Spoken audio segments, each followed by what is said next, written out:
Hi, it's Larry Shiller, voice of backgammon. We have a special treat for you today. We are at the Connecticut Wine, smoking cigars and playing backgammon. Might as well do it for this.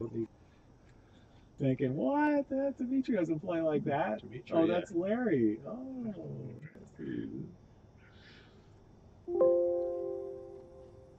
I'm going to actually be a good dad and insist that he doesn't play Fortnite. Number of good matches to go. I have 230 now, something like that. And the minimum for your rating? 1 something. 100.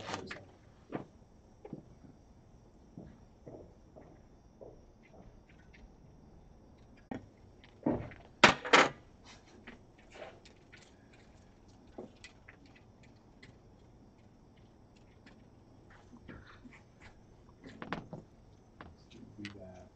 The internet is a bit slow.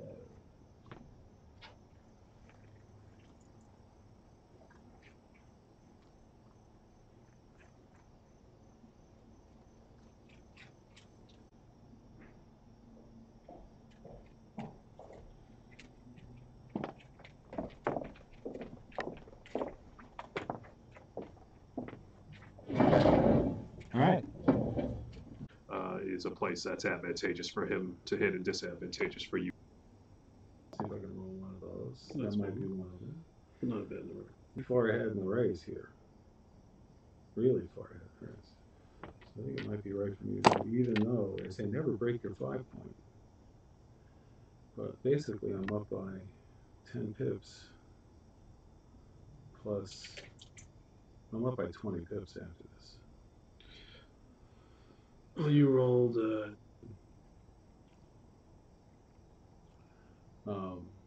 What are my other options? I guess I could make 4-point.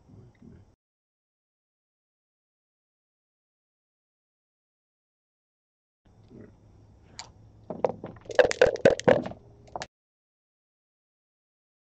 Yeah. Oh, this may not work.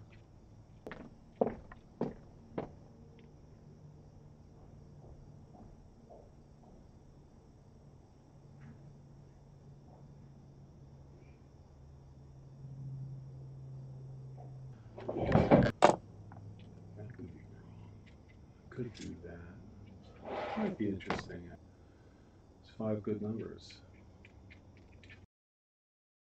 So I'm having a little trouble clearing that guy. On the other hand, this improves my gammon chance and all the many shots. Your bar, you're going to have a strong cube. And these guys aren't sufficiently in addition to the 6s and the extra numbers. So this will keep me in the game. Now let's do 6 and 3. I've got to break that guy eventually. I don't think there's much risk to this. So I have so many return shots. There also isn't much of a risk to me just doing that. 6-1 sucks, but I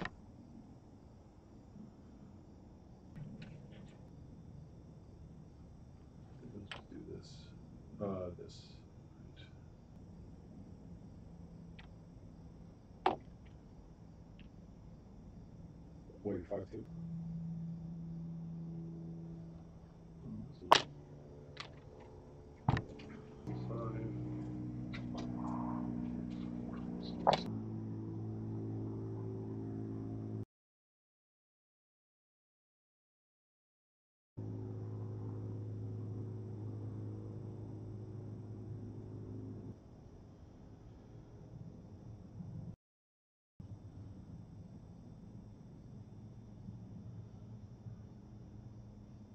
Look at the count, because I'm in trouble.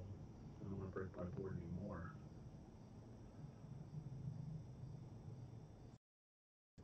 So I've got 6, 12, 13, 50 plus. To make the deuce pointer, just slot it next side, and I've got plenty of time to play with these 3 checkers.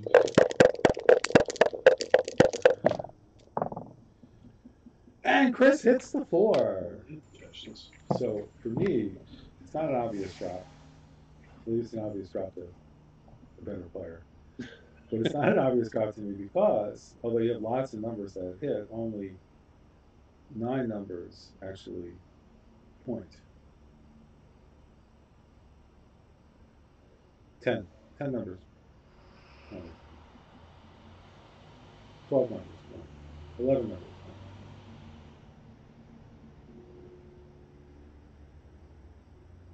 So And then you have to add, yeah, then you have to add in things that are strong, like double ones, where I'll make the deuce and play here. Double twos will switch. Yeah, so I counted ones and twos. And then, double fives just wins the race. Wins the race, right? Yeah.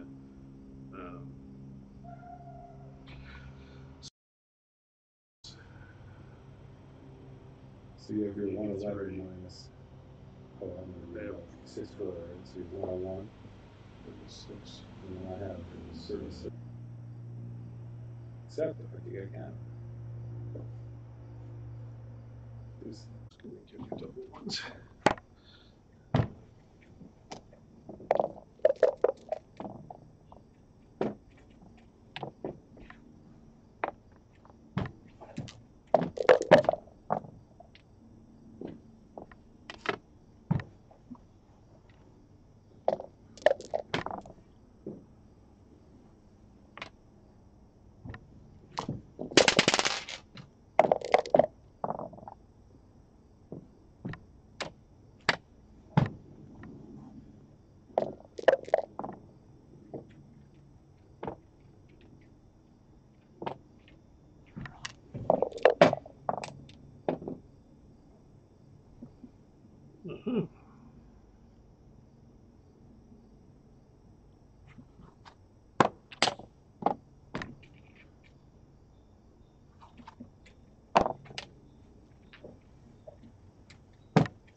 Just double.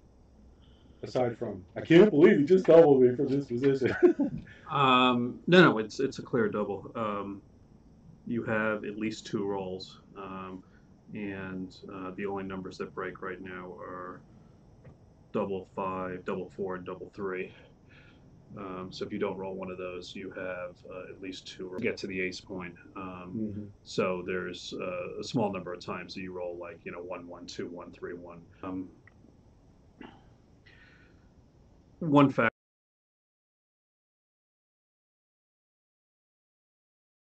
Both of us will be shooting for. It's just a number that's known. It's a good reference number. So, so you have a 70% chance of not rolling a 6 this roll, and then you have a 70% chance of not rolling a 6 the second roll. So that makes you 90% to roll it in one of those 2.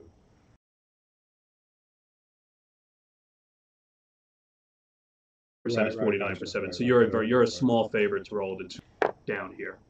Okay, and then from here, you are still 60% to roll it before I do. So half the time you just roll it. The other half of the first is the 50% plus 60%, the remaining 50%, which is 80%.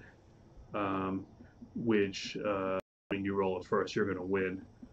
That would make it a slight drop, but there's a couple things working in my favor, which is that if you roll a 6 and then the very next roll. Invitational.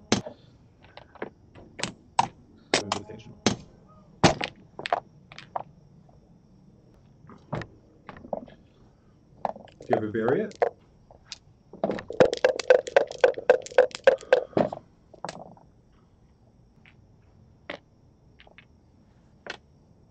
All right, so I'm playing the 1 here because all your 4s play. 4-1, 4-2, 4-3, certainly double 4s. For me to keep you in tough. That's a good point. Oftentimes going to be some hitting now. Yeah, so this is good. So you want. All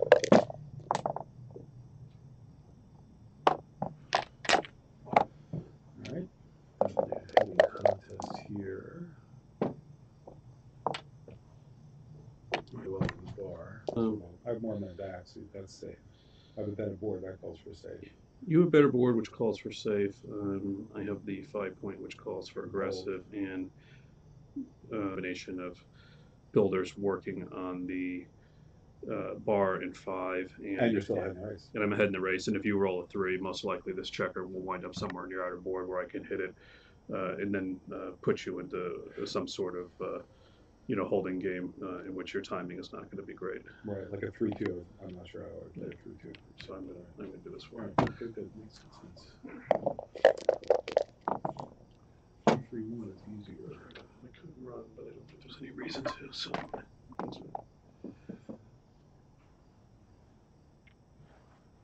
So 5-1. This is not that risky for me because I'm already so far behind.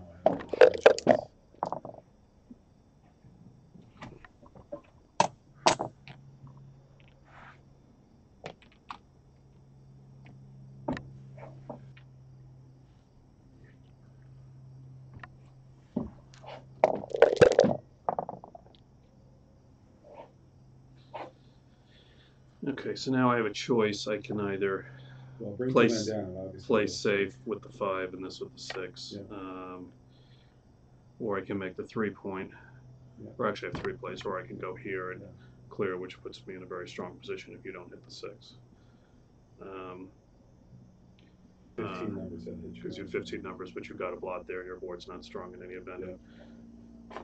Making the 3-point doesn't really improve my position that much. Consideration, you're up by 15? Yeah. I'm guessing. So if I do this one. And then I have 15 shots.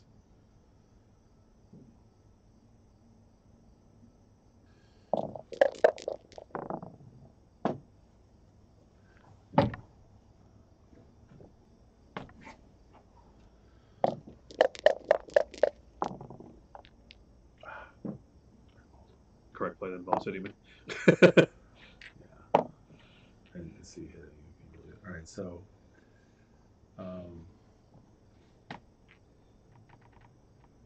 right. Let me take a look.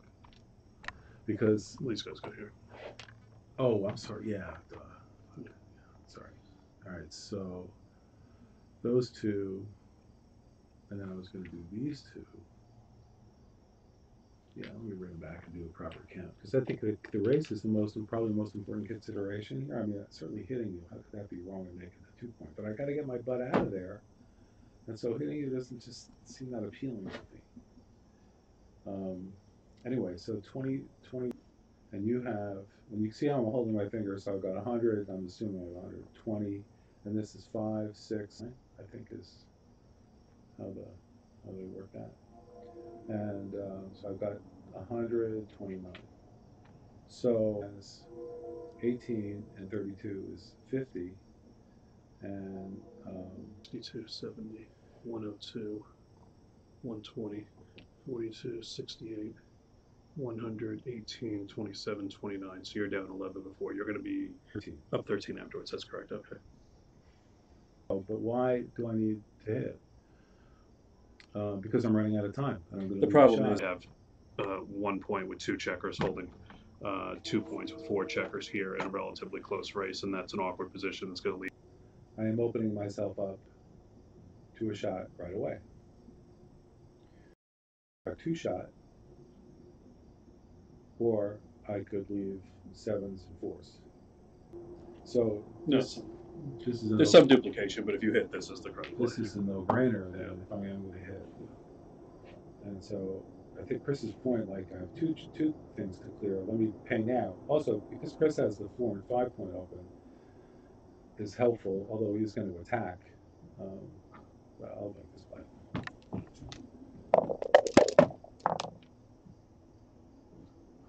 Now Chris stays out, so I'm ahead by 13, 15 actually. I don't think. No, everything covers that point. I mean, 3-2 is ugly, you lose 7s, but okay. So let's say, what's the most common variation? This might be your worst, actually.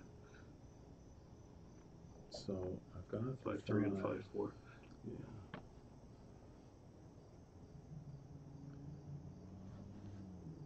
So what are my possibilities? I could leave 2 blots. I don't like doing that. I think this has got to be my 5, however you look at it. And the question is, do I leave the second blot or not? And I think coming here, 3s and 6s are going to give a lot of numbers. At least 12 numbers. More. 13, 14. No, yeah, 14. So let me do this with 3. What do you think? I don't know. I certainly think that's reasonable because the only play to not leave a direct shot was to cover the 5 and play here, and that's just too difficult for you to bring home. I'm going to be winning the game if I hit the 4, but if I miss this, you're going to have a position that's much easier to consolidate. And if I stay out, then you're going to have a cube, and I think I'm going to have a pass because you're going to once I'm on the roof against a 4-point board, it's just impossible for me to take because I can stay out too long and you can win. So.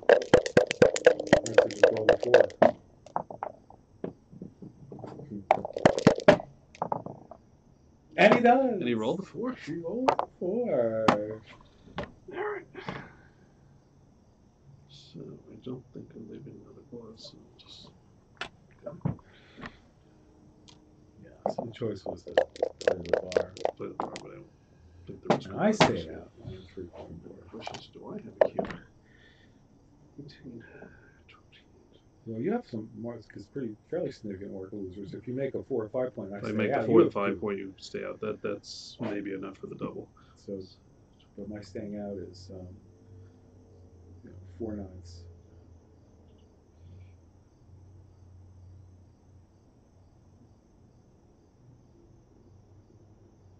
So you would need. Yeah, I'm going to double this. So you are going to double this. Yeah. I have a slight lead in the race, and I have some market losing sequences. So the lead in the race, you're up by 5 pips. You're up by. And if I don't make the point this roll, you may come in and I'll make it on your head next roll. You're up by 5-11. No.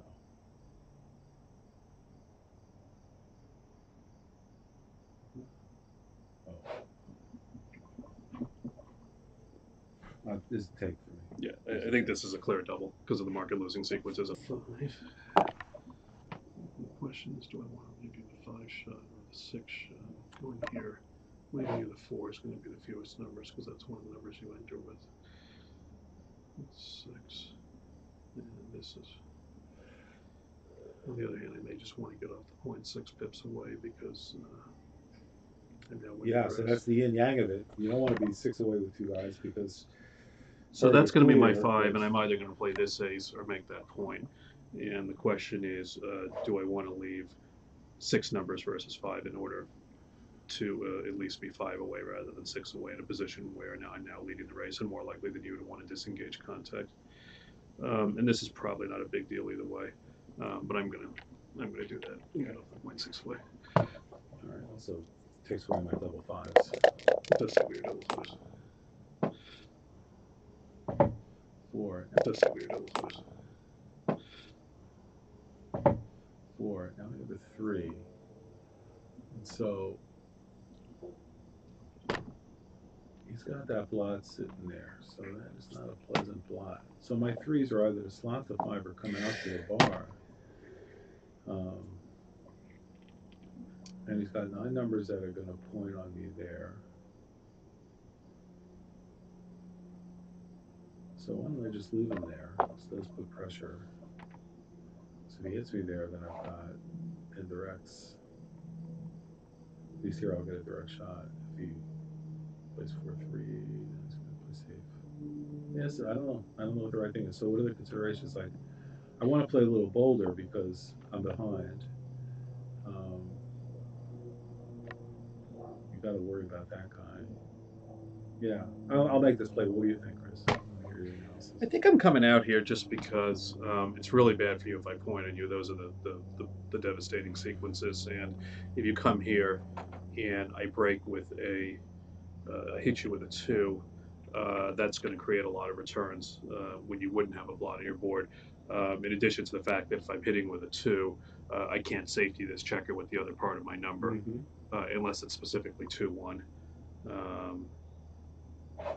So in this case, yeah. So I think I'd come out because just following the basic question of where is it more convenient for me to hit you.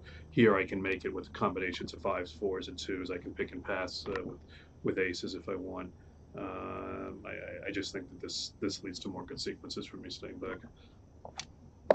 And makes life easy. So there, how would you have played the 6-1 if I had come out here? Well, here the problem is if I play the ace, I have no good 6 because this is blocked. You make the same play then. I might make the same play, yeah. Because this creates a second blot, and then the 6 I would have to create a third blot. So I have to play 3 blots versus just coming here with what is this in the race? This is 51, 81, 99, 109, 13, 14, 15, 30, 48, 80, 98. One away, 111. It's actually pretty close. What was yours? 109 to 111. I think I have to do this because the 3 plots is too much. Okay. Well, that's not good. Let's see. That's the other reason to come out is unless you roll 2 small numbers, you can escape here. You have variations like this one. Get past them, that's right. You and your 6-1s though. We're saving. So you roll 6-1s. I just want to reduce the shots now at this point. Yep. Not that far behind in the race. If I can get clear. Yeah, your plan is just to hopefully get this guy around and then just hitting the 3 right now. If I don't hit this checker right now, it's even, or in an even race with you holding the cube, they're a slight favorite. Okay. So how would you calculate your probability of winning this? Well, I've got the 14 hitters, and so 22 times it's even. Actually, 22 times. It's actually you're more of a favorite because you'll have a higher roll. No, not necessarily. I could roll like a 4-1. Yeah. Okay. 22 times I don't hit you. And let's throw boxes as a winning number. So let's say I have 14 hitters plus boxes. So in those 21 games that I don't roll, the 21 games that I don't roll a 3 or boxes, let's say you win 11 of those holding the cube. And then in the game that I roll boxes, let's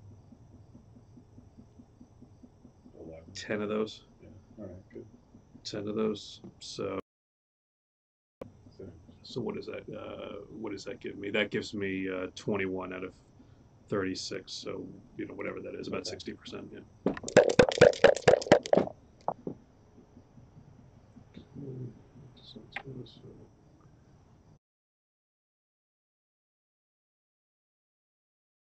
They're awkward numbers that are not placing these checkers well. Yeah, but I mean, you don't really care, right? So it does matter. On the other hand, I'll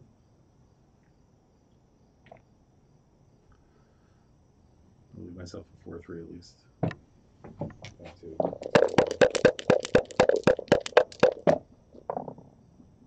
Okay, so now you got your shot. Right, and if I roll a 3, and not a 2. That confirms even more for you to be 5 away. Right.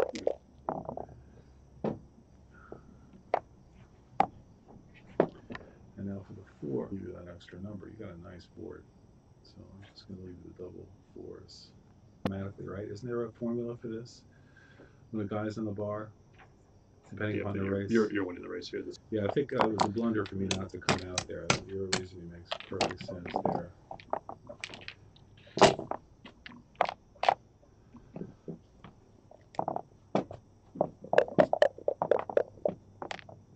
6 in a row, and the 9-point fits naturally into a 6-point prime. 13-8, or I could make the 4-point and then leave a lot of 7s, 8s, 9s. And 6-4 for the blot over there, so that would bring it up to 17. That's 17 numbers. But that being said, you started this point with the idea of making it and securing the anchors valuable, so I'm fairly confident. I'll have a lot of return. I'm fairly confident the correct play is 3. If you hit, yeah. Yeah, and it's also just.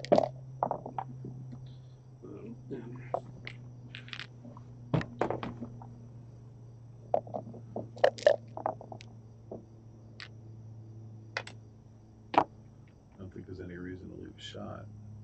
Let's go back and just look at this and see if there's any other way I could play this.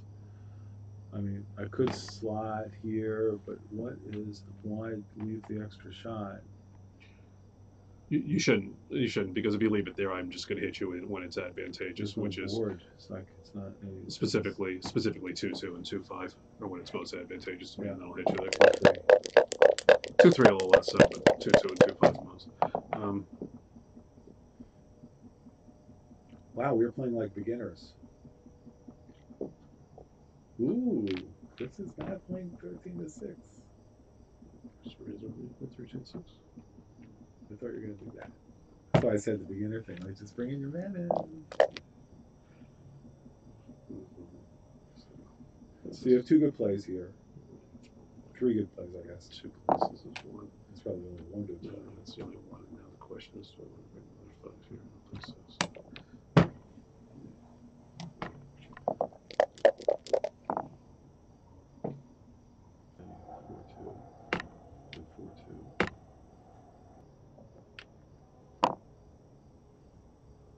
Leaving in there, 6-1 at least.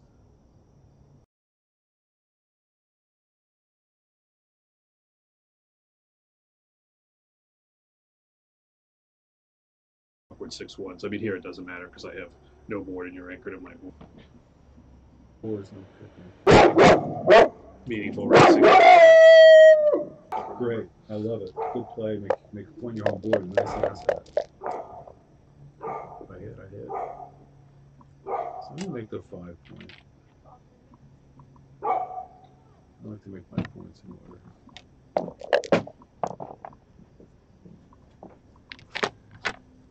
Very nice. Hi. Good. How are you?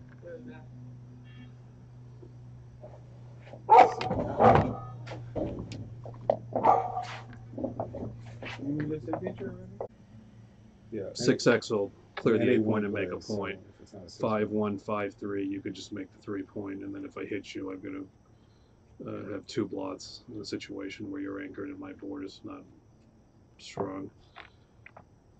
I can do this, which is an attempt to withstand you hitting me by being able to come in and come back through your bar, but if you roll a 5, you may roll a 2, 4, 6 with it. And what is the race situation? And the race is approximately even, so I'm going to do this.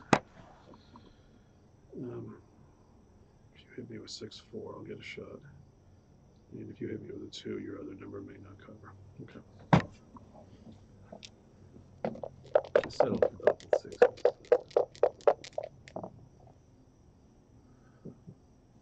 4.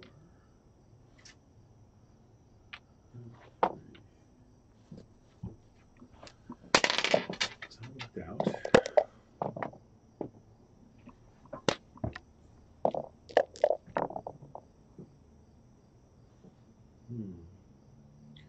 Well, it's nice to have this guy here, my 6s, but I think that's the. What's the 3? So do that.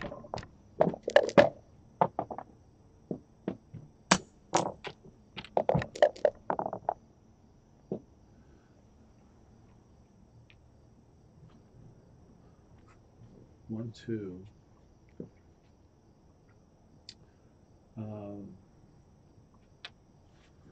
3. Just save my 6s, I think. Is there any practical reason to do something else? No. Okay, so it's 101 to 105, which is not enough to double here. Ouch. Now I cannot play out here, so we have to clear one of these points.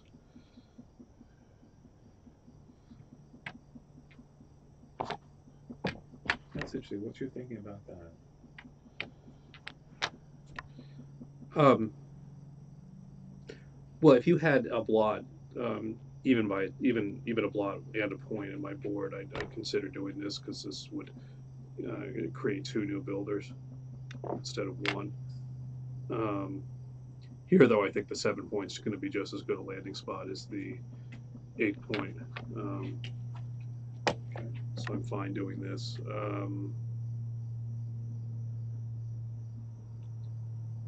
I give you double fours here, but I'm giving you double threes anyway in the other situation. Your threes don't play well. My threes do not play well. I go here. Not all my fours play well though. The fours don't play well. 4-1, 4-2 doesn't play. I can go. I can play inside. I can play inside with 4-1 and 4-2. That's true. I'm not sure. That's your play? Yeah. Yeah, it's tough. I don't know. I doubt this is a big difference.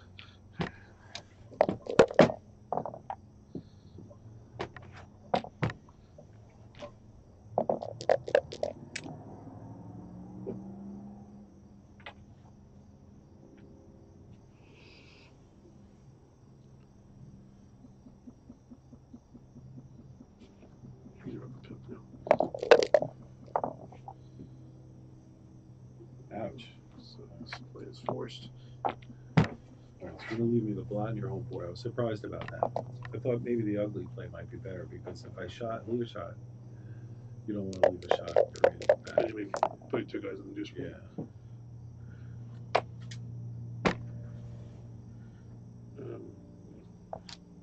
I mean, with an even race, if I have to hit you in a situation where I lose if you hit me back, but I win if you don't, basically reducing the game to a 25-11 situation, I'll do that because the race is even. Because I'm nowhere near 70% in this position as it stands right now. What was that?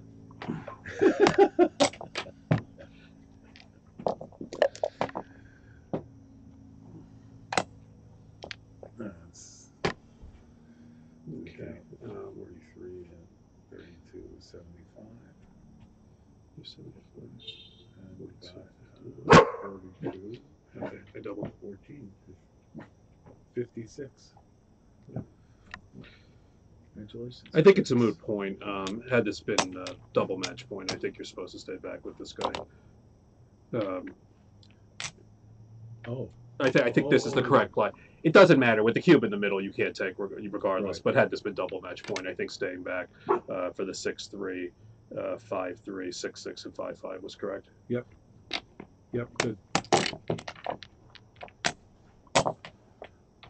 You would so you still would have doubled, not played for the gammon in that.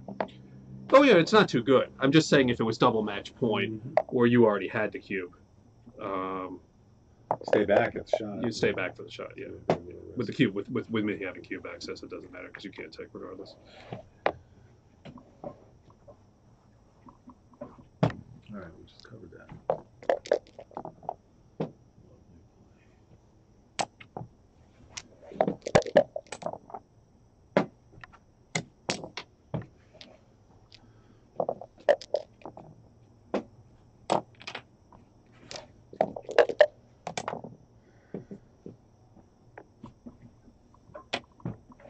Oh yeah, I'm gonna move the board. No. That's all right. I'll just bring all my checkers to safety so they're on my side of the board. Now you have good 1s, 3s, and 4s. I leave you 5s. That's not too smart. 6s, 6-1, 6-2, 6-3. So maybe my plan is this. Another play is this. You're gonna hit. We're gonna do it, but I'm ahead in the race. I want to reduce my chances. What do you think? I'm not sure. I was thinking about this. I can play large numbers are inherently bad because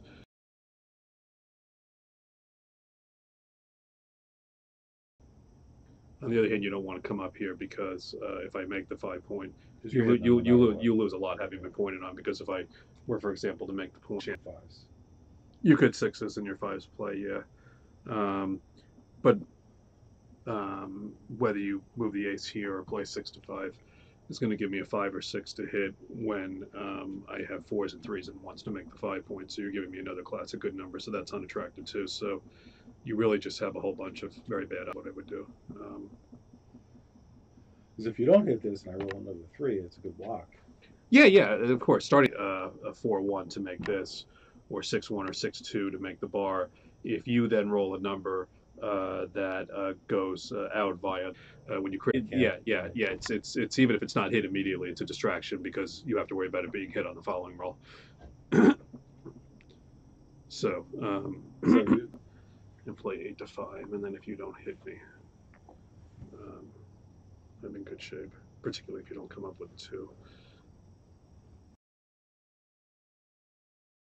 I could go here, which gives me another builder for the 3. Leave me with 1, 5, or 2, 4. That's not so bad because I'm going to have the returns on my bar plus the 3s off the roof.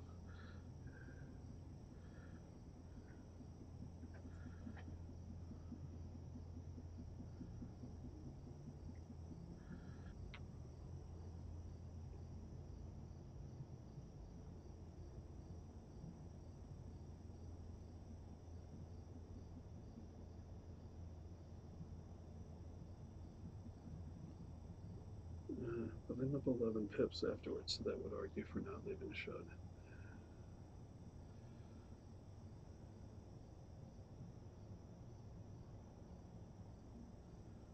Both safe.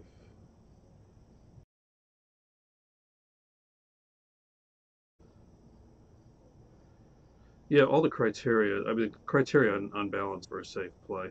The problem is this just doesn't help me at all other than creating against the back checker, and this is not a position in which that's what I want to do because I can play.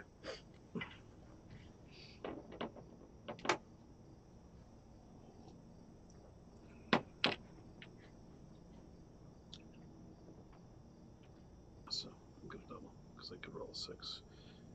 Now, you have some gamma chances here. Having a lone blot there is unpleasant. You've got a better board. You've got the threat of a prime. 6 makes this really tough. Not impossible though.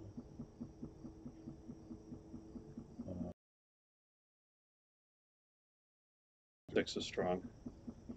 3s, I'll make it, and then bring a builder here or come out to your bar. Double 5's is going to make the 3 hit you loose and hit you loose. I just think it's too. I could lose a cannon here. Well, I don't think that would match the money. Another problem you have is that if I have some crappy rolls though. The other problem is if I 5-4 is bad. 6-3. If I make this 6-3 is awful. Things like 3-1. So I'm not sure. It might be a tiny take, but I don't think it's any more than that.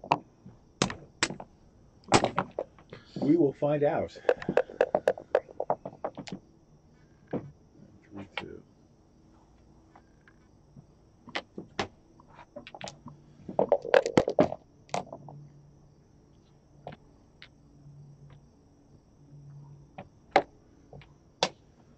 This is the new standard reply.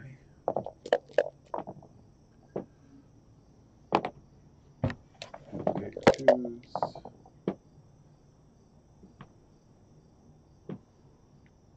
So now I can just make it or leave it slotted. So the 3 is obvious. And the 3 is obvious. And so then the question is, how do your 3s play elsewhere? Your 6-3. Now we'll hit 2 guys instead of make a point. Your 3-1 is probably going to make the 5 point. Your 3-3 is a joke.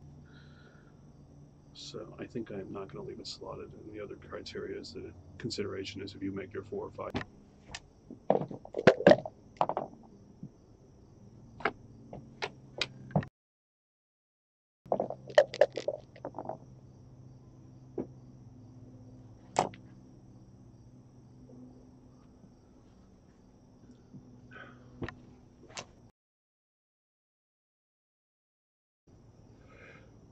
Give me 6 numbers.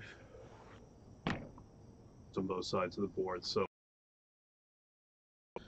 13-8 isn't so good. I mean, even though it does duplicate 6-1, on both. It does duplicate 6-1. There are various numbers where you'll hit 2 out of desperation because you don't want me to make. What about the Bomazandi 24 to 18 play?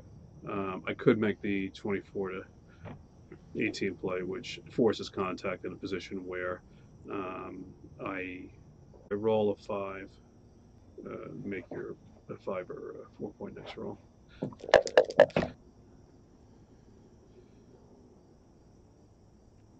Now, what do you think of running all the way? I know you don't want to have a checker exposed, and the two I may checkers do that. there, I may do that because it's now. duplicate 1s and 2s. Well, it's just the 9-point is an awkward place for you to.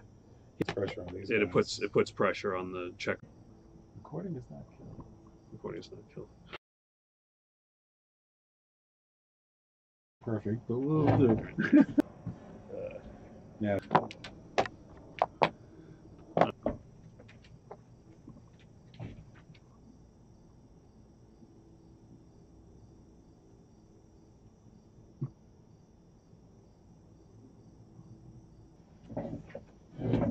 Okay.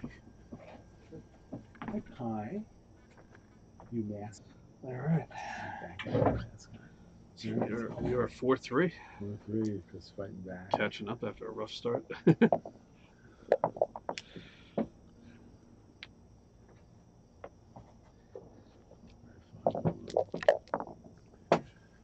6-2. So here I could consider running because I don't want to leave you all those shots and all those shots, but I have a lot of returns. If you do hit there, 6-2. So I am going to do this anyway. What do you think? Yeah, I like the play. I've got many more returns to come in and make my bar. So now, do I want to make my bar? Do the 6-1.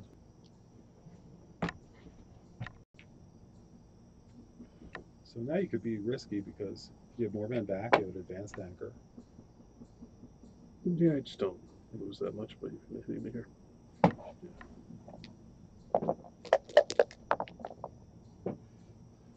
That was a good roll. Now, good slot. This is an interesting play. So how am I looking at this? It's like, all right, Chris is occupied over there. These 1s, 3s, and 4s. So let me bring down some hitters. If he rolls this, do you think this is reasonable? I do. I think it's right. You know, if I roll 1-1 to Super Joker, that's probably going to win the game for me because it'll make the bar all.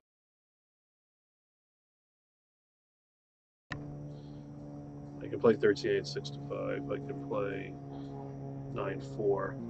There's other plays. I can hit you on your 5 and hit on my ace. You can do a double tiger. This double tiger I don't think makes as much sense Right. because 6 to cover, which makes this less attractive. So if I hit you on my ace, if I Michi has the double tiger. Because if I do this, then whichever one I bring out, you're going to have 2 numbers hit outside and 2 different numbers hit inside. So that's not so attractive. The double tiger seems to be pretty clear. And then if I do that, you're going to make the 5-point. You have a few knockout numbers. 3-1, 3-3, 3-6.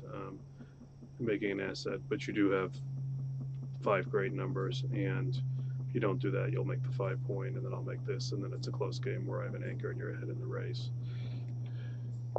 And look at the 4. If I do this, I am in great shape when you miss.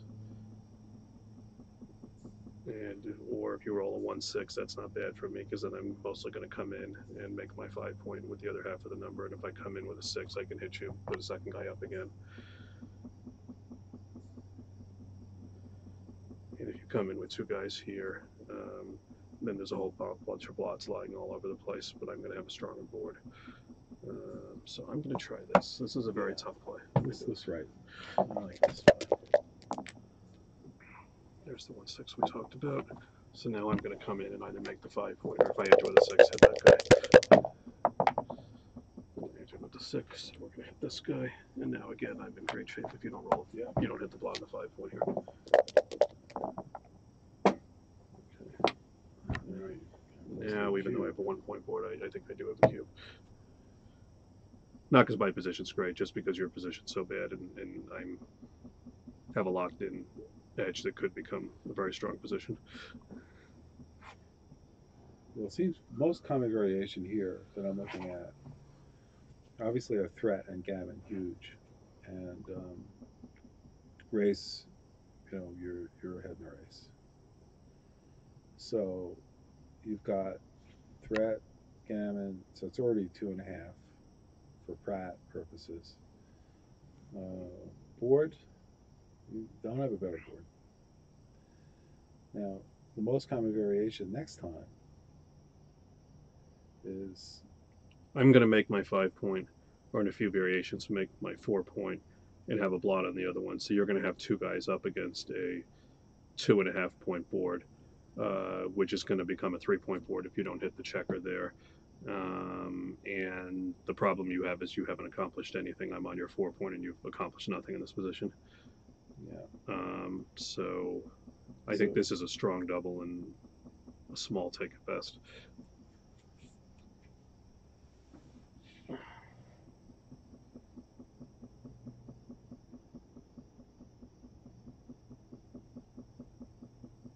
So does Pratt would call for this to be a take, I think, right? Because, oh, so Pratt is position, race, threat, and then 0.5 for gammon. And if you have a 2, so you have position. No, so you don't have position because that's basically your home board. Well, I would say you're not in severe danger of getting gammon yet, but you are in severe danger of just winding up with an ace-point game in which you go down without a fight. You lose a single without a fight. So Pratt would say, race 1, I'm assuming race is 1, you're up by at least 16 pips. Then I don't really want to kill a bee on camera.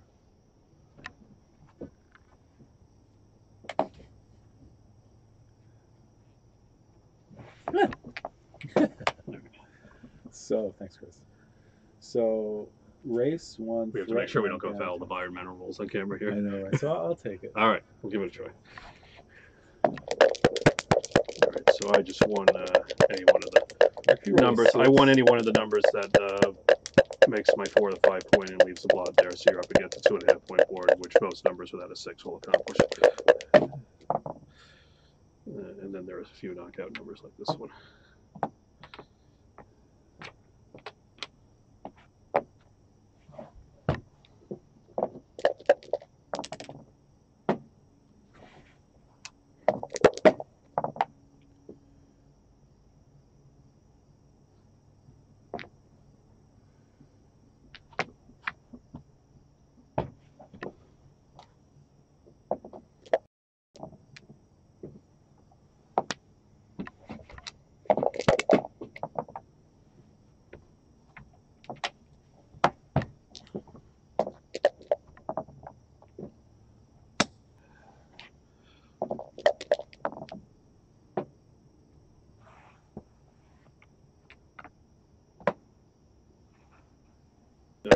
With a deuce. And even though your timing's not great, I'm not looking to let you make a game here.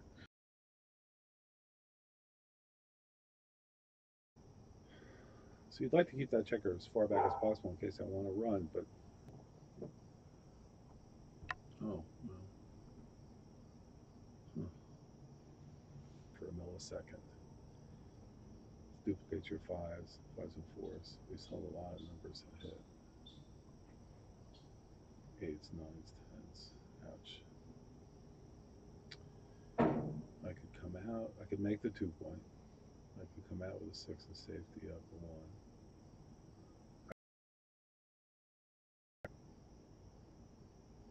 What the hell do I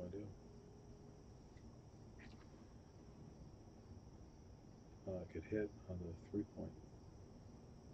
I don't like hitting on the 3-point though, because why? At ace, and then what you're hoping happening is that I do not hit the 3.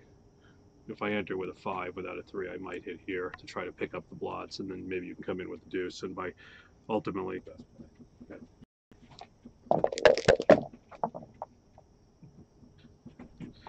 Okay, now I want you to make these points, so I'm going to do this, and I don't really mind if you get hit here. Oh yeah, this is an Italian.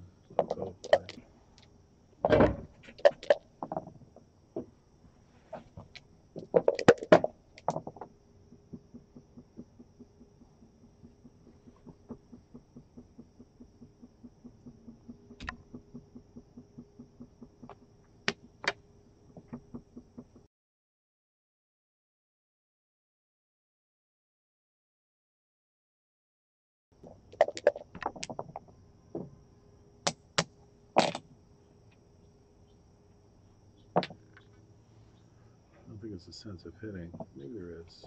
At these blots, maybe you won't hit them. I can pick them up. I'm getting gammon. Right? Yeah.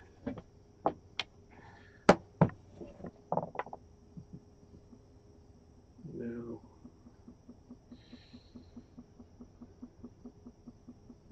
I don't know why you're thinking, what? Well, I mean, like, you can roll 2-5 or 2-6 or 2. Make your 1 point. If I do this, you can roll. You can roll 2-5, 2-6, 2-1, 2-2.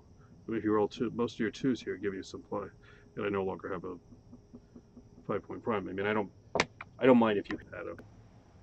Yeah, we'll play Gus and Turks.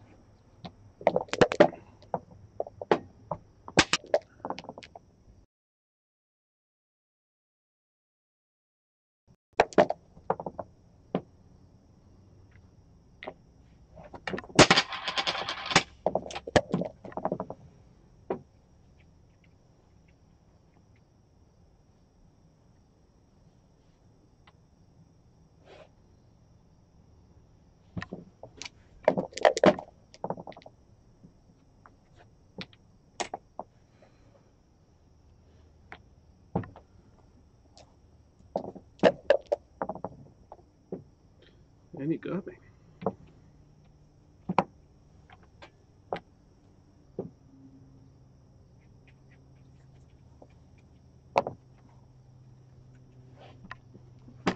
I got a 5-2 in here somewhere.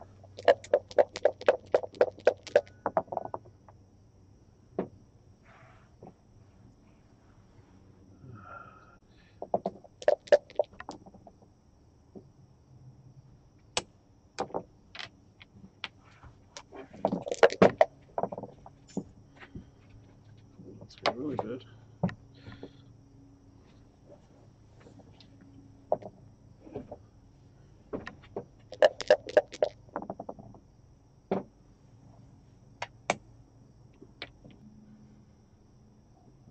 Interesting.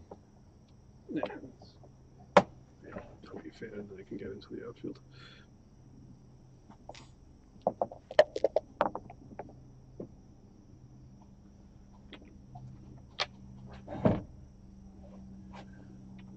Let's see. That was a big mistake. I didn't even see it. Didn't even think of it. Maybe. Did not even think of that possibility. So you escape with a. If you roll a 4-2, you're going to play safe, but any other 4, you're going to run.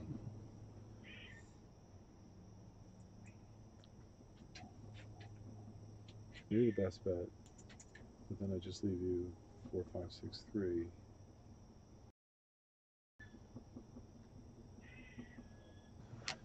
Yeah, I mean, I think the critical feature of this type of position is you've already got 2 guys here. I have nobody off.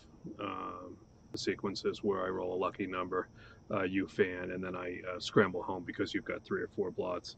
This play also blocks the 6-4, 2-5, 4-5, 6-5 to hit over there. Even if you roll a number like.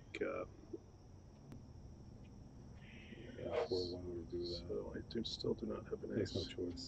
So I have to do that, obviously. So now, am I too good? No,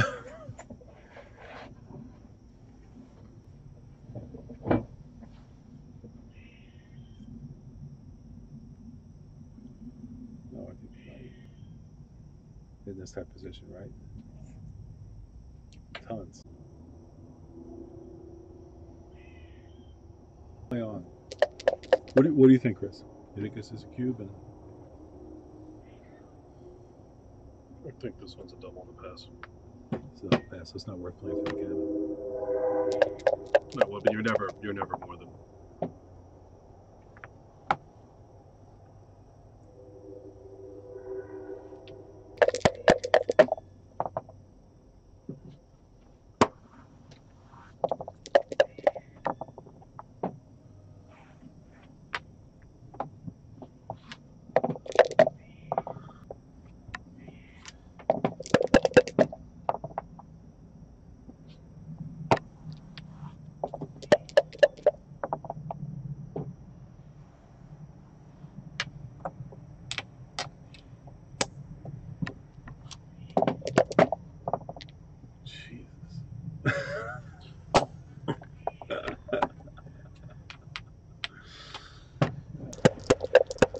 I've seen people not roll double fives.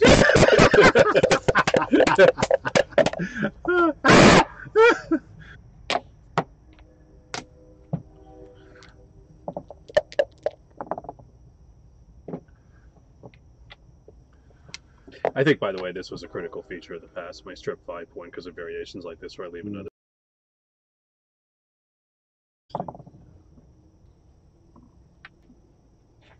See, it's weird. Maybe I want to slot this. I don't think I need to slot it though. Okay. Again, if you see anything that looks odd too, It's pretty.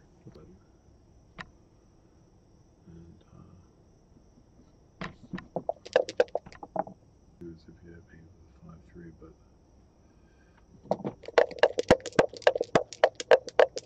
The question is whether you wanted to. well, you'd only hit one if I played it that way. Yeah.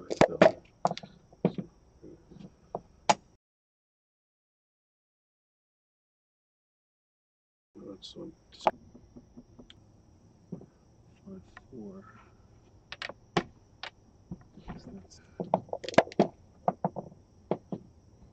hit you, and if I roll a 1-1, I'll 9-6 and let me off with the sixes.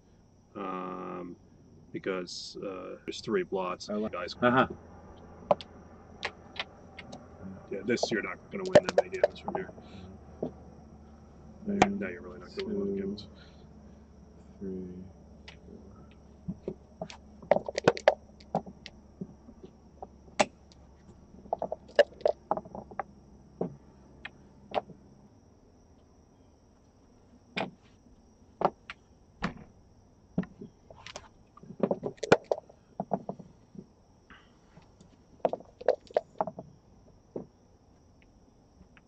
So I still have gammon shots here.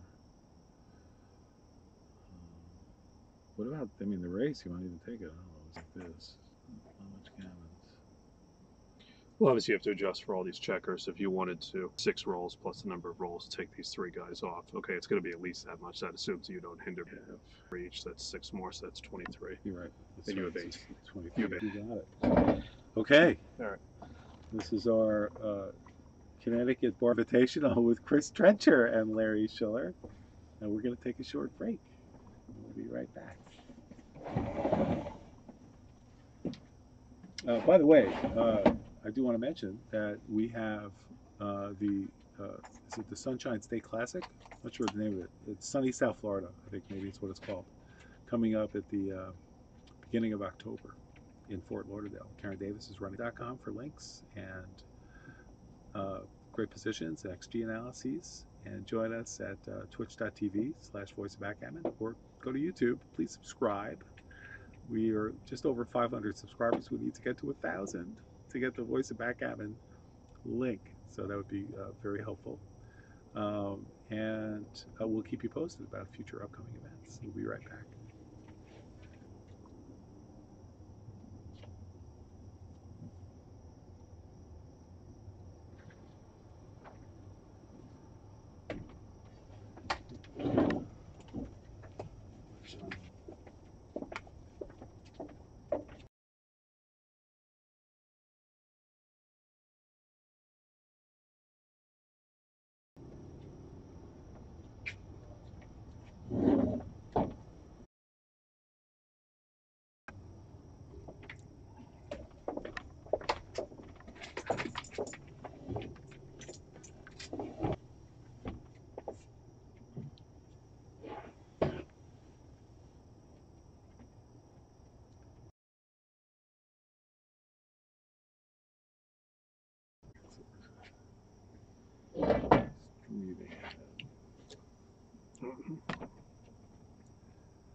And we are back. This is a problem. I keep getting to 80% and not being able to win. Okay, we're back at the Connecticut.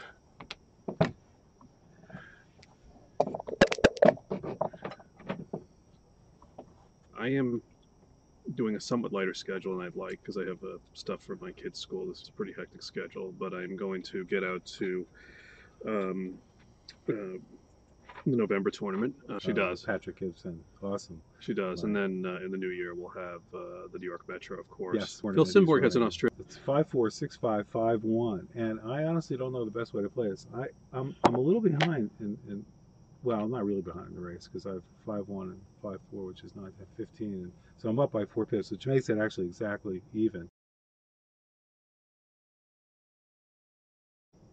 And then it also protects against 6-3, 6-4s. I don't like making the deuce point. It's the first point in the inner board, but here we're not going to run out into double shots.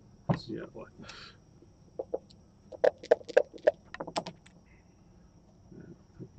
This is a productive number. Make my most valuable point on the board 9 point, as they say. Board number. So that's going to create a lot of returns. Yeah. So this is a hitter, but a very unattractive one. I don't like hitting here. This is probably actually your most unattractive of all the hitting numbers. 2, and now we have to think about the 6. I actually think this is not an attractive hitting number for you, and it does duplicate the 4s to cover. Well, 6-1, 6-5 aren't, but anything else. Yeah, so I'm going to try this. I think it's the right play. Here, 4, make the ball point. You make well, if I do any of those, then you're going to have made your 3-point to hit me on the following roll with any 1, 3, or 8. And then you're going to escape. And, No. If back here, and you do this. Yep. And I may not escape. Forces you to escape. Or obviously 3-3. Well, the 3-3 is not what makes this, but 3-1, 1-1. You're gonna be way behind when I hit the 4. I don't know. This is a tough play. Did not give us. Probably in your top 1. 3's back. Double 5's back. Yeah, the only. So I think now I'm better off. Roberto just texted us. Oh, what did he say? He's telling me to kick ass. All right, let's take a look at this. That's so funny.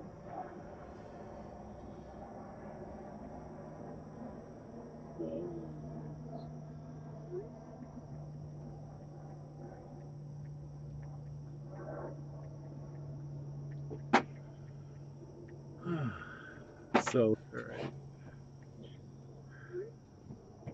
So, Chris, so I am now thinking that the question to the opponent, if you have that builder there. I'm going to play this, but I don't know what's right.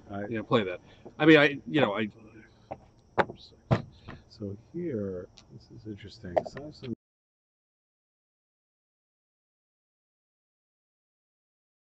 Threes, 1s, 2s, 3s, 4s, 5s. Well, let's make the fun.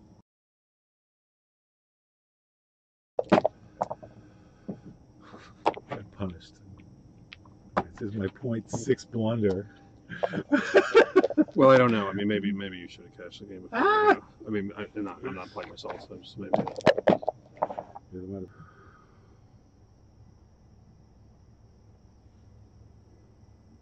I don't think you have though. Maybe at this score you do. That's not about an half. So I don't think you have enough hitting ammunition, even though you have a better board. So you have. Well, look. Let's look at it Pratt-wise. You have board. I'm down towards. Race. I'll give you one more. Completely. No, I'm up 3. That's all right. I have to redouble this. Wow. I'm going to take because let's see. Oh, you rolled it. 6-2. Ball point. I think so.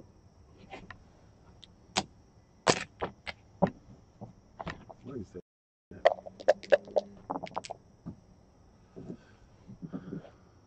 Well, that was not the most common variation.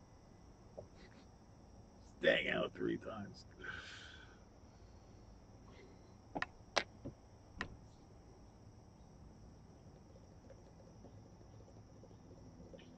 Do I want to leave you 3-6? This is a big decision. position.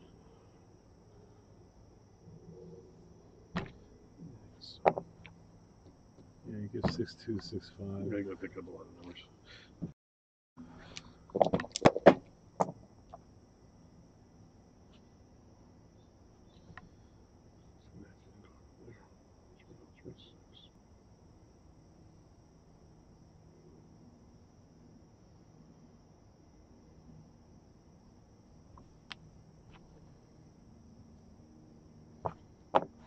That's hard.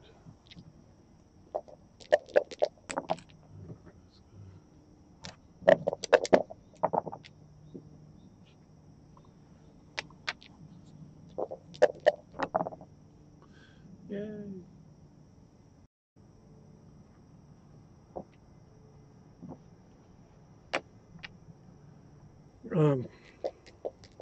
I could have hit. I would have had to leave another blot or two outside. I like this play because this is going to give me combinations to point on you next time, or to make the time you could come home, or make the 5-point, which makes the position more treacherous to me. So I don't. You could be right. I think this just gives more gammon chances for you. We'll see.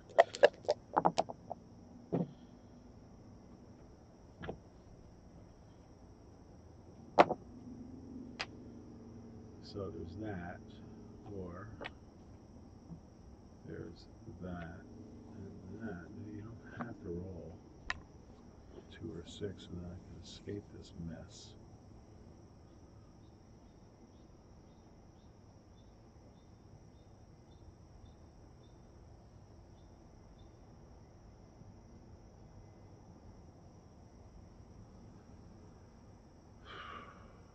Six one puts pressure. 6-3, no, 6-1. Oh, this really puts pressure. I don't know what's right. See, it has 6 numbers.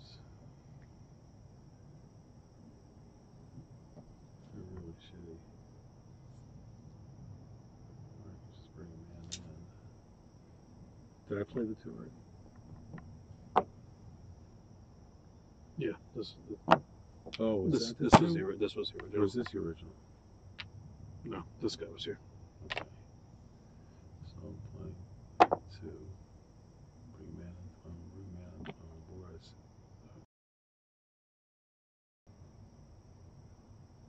Alright. Oh, you did it. You did it. You would have missed me.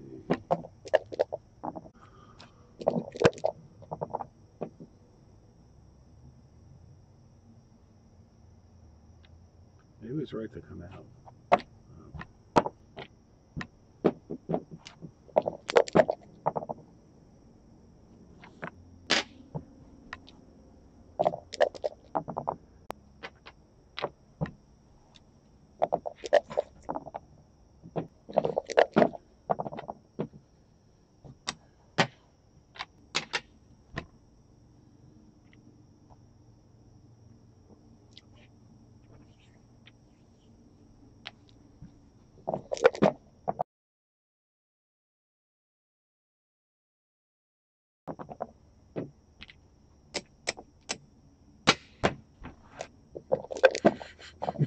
This would be very impressive.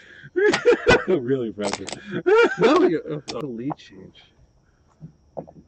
Yeah. That was a swing of 6 points. That could have cubed him out. I got greedy.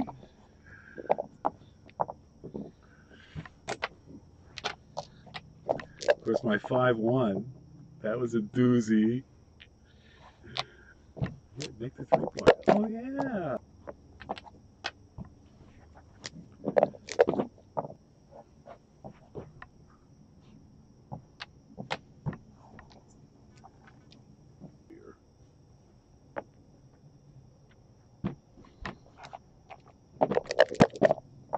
Oh, dear.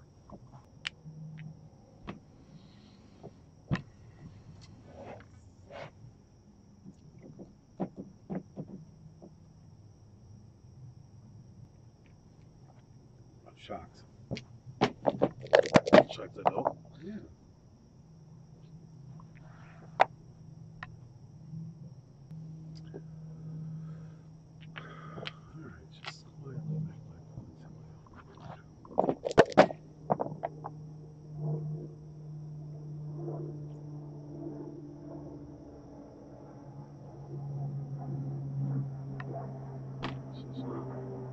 I guess there's two.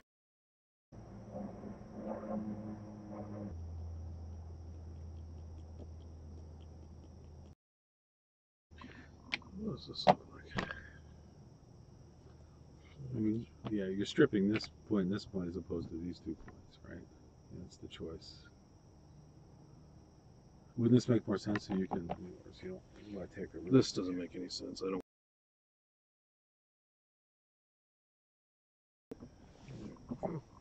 Yeah.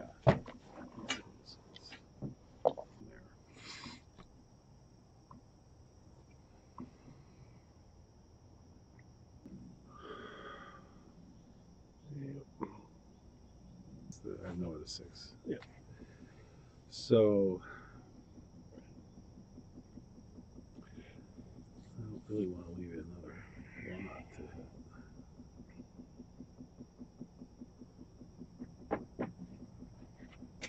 But if you like roll a 5, 2 or something.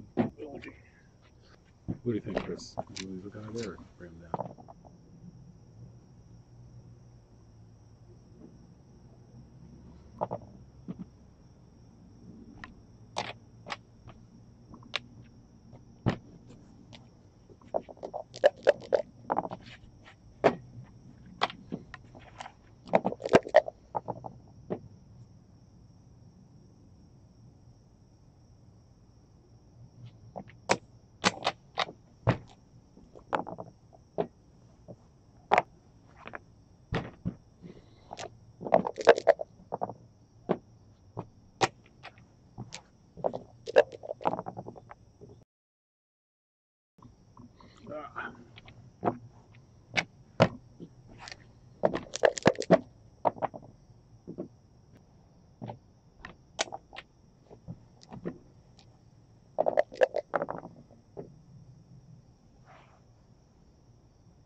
You'd rather just if you're into that, play the 5 here and then the 4 to the 3 point.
Oh, 30. Wow.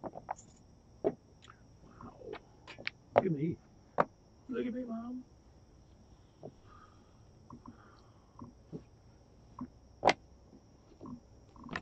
I don't know what's right. So let me think about the 4 because I don't like leaving the extra shot, but then I get the return shot. I can have all these checkers hanging out all over the place.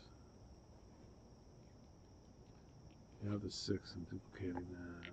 All right, Chris, I'm going to play the 4 down. Do you think that's too risky to leave 5 lots?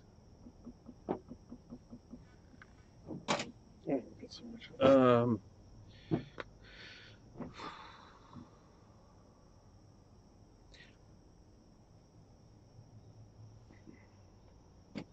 I think I would not have done that. I would have probably brought the 4 here. You basically do not want to maximize my returns with 5s or 6s here. Great point. Great. Yeah. I was going to keep duplicating them. It's better to take them away. It's 5 lots, and frankly, here, if I roll a number and hit you and you fan, I'm going to be playing on for the gammon. I think it's just it's too loose. Mm-hmm. Okay. Good. There's an argument even for bringing that one in. Mm. Yeah, I'm good. Oh yeah, take away the double ones too. Yeah, I'm gonna do this. This game around. Yeah, it's huge blunder.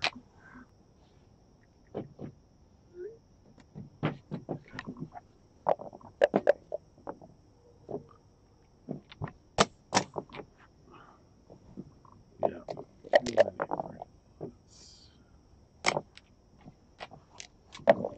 Unnecessary.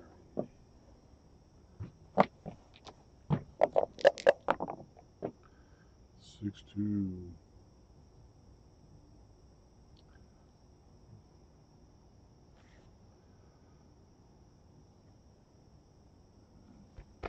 Excuse me.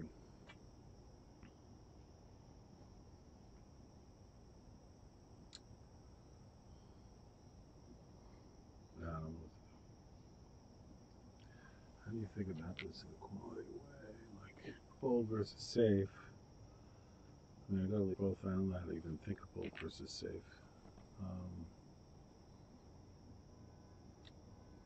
This actually is threatening to improve your position. This doesn't really threaten anything. Now you're, what's a good number next roll? You've got a chance to be equal. The other time you wouldn't be there. So I have to do this ace. Yeah. Now we can do this 5.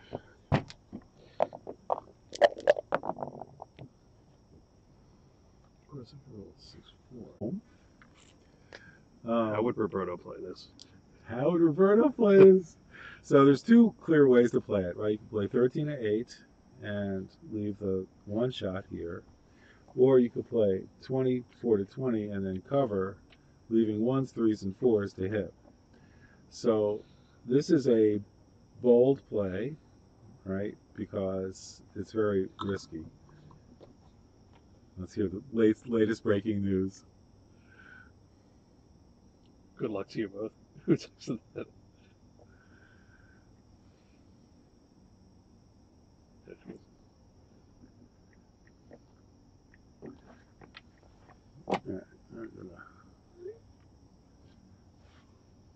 So what do we got? It was live streaming with live texting. Live. Oh, any hedging? That's good. Good luck to you both. Who's that?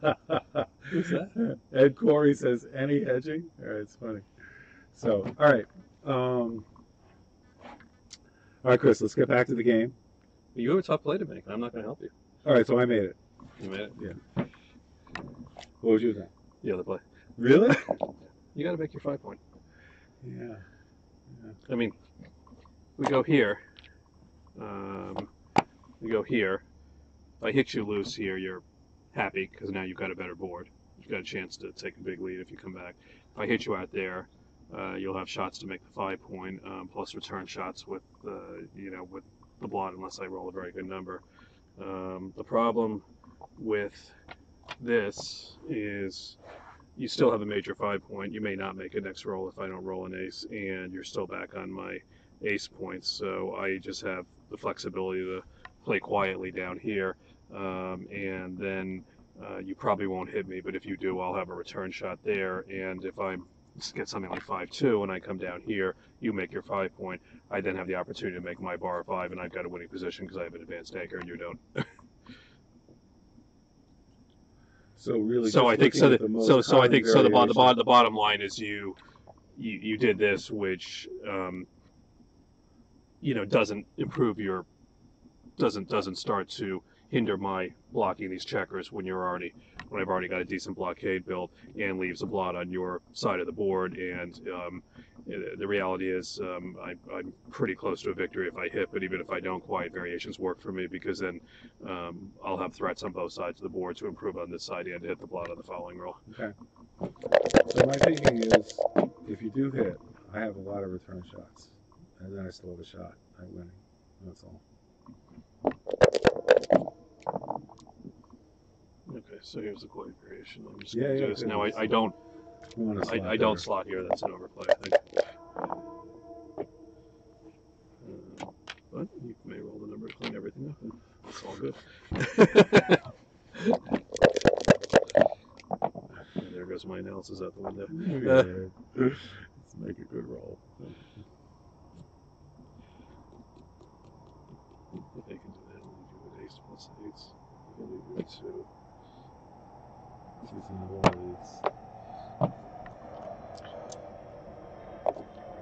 You're behind in the race. I'm behind in the race, and I'm behind in the position. I'm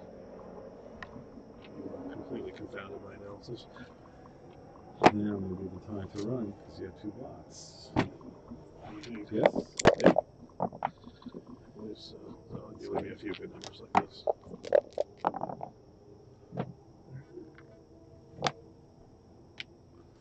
So I'm going to do that. 5. What do you think? I think you want to do this. I want to get out of I there. think you want to do this. If you make the other play, I can just make this point, and then if you don't roll 6 or 4 next time, you're gonna get very stripped down. So you're looking ahead. Nice roll. Oh, I confounded your analysis. So you didn't even look at making a 2-point. No, I'm gonna go 5-point to win this game. If you roll 2, I have a 5-point priority.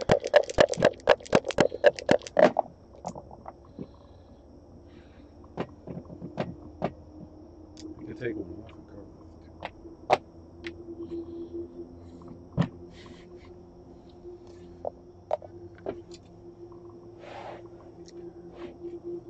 So now. So if I roll a 1, I'm pretty much a lock to win this game. I lost my market if I roll. By and large. I mean, you could roll 1, 1, 1, 3, 4, 1, 4, 3. So 3/4 of the time I lost my market. So call that 8. And 6, 5. What is it? That's 10. And then 6, 1, 2, 3, 4. So we put on the website is crashing from all the traffic it's sent to our extra viewers. All right, I got a cue for you. This is not a No? All right.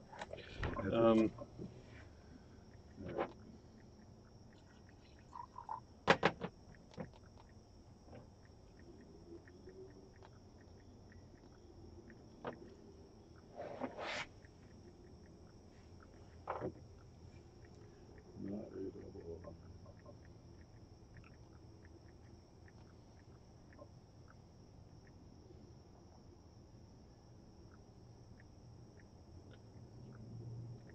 I guess I'm in on this text message, right? Okay, this is not a double. If you rolled 6, 5, I could come back with double 3s, double 5s, double 6s, or just play here and still have a take.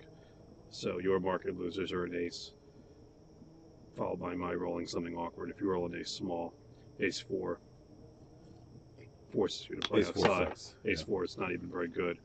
And if you roll a combination of 5s, 4s, 3s, and 2s, you're an underdog in the game. So this is not a double. Beaver. Can't do that in a match. And I don't think it's correct at this score. If I was behind, I would. And you can roll 6 and I can miss, and all is forgiven. Well, double 3s. Double 3 is quite a roll. Come back. Double He rolls the 6s. box? Wow, we didn't And so consider now this that comes possibility. down to the count, because if I'm behind, I come out and play the other ones down. 44, and you're at 80, 90, 41, 65, 87, 92, 102, 112. Okay. And you only cube. And I rolled double 3s. Now the race is even, minus 3 shot. Yeah, you don't want to do something like that, because then if I miss you, you start to have to play your high numbers inefficiently. You don't get full values on your high numbers. Okay.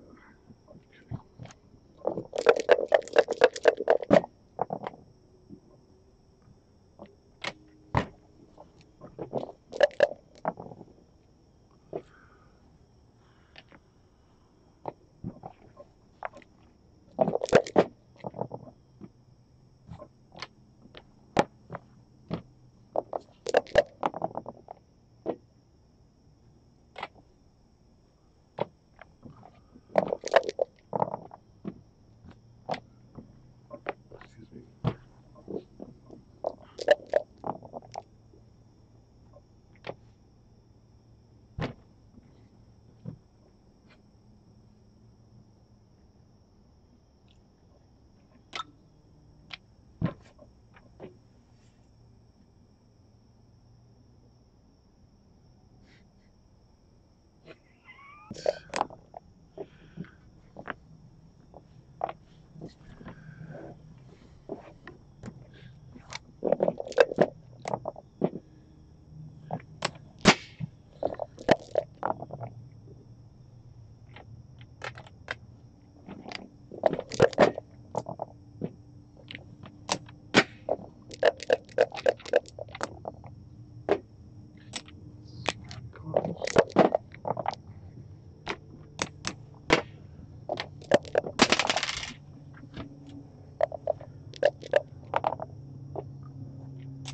So tell us what your thought process is, Chris.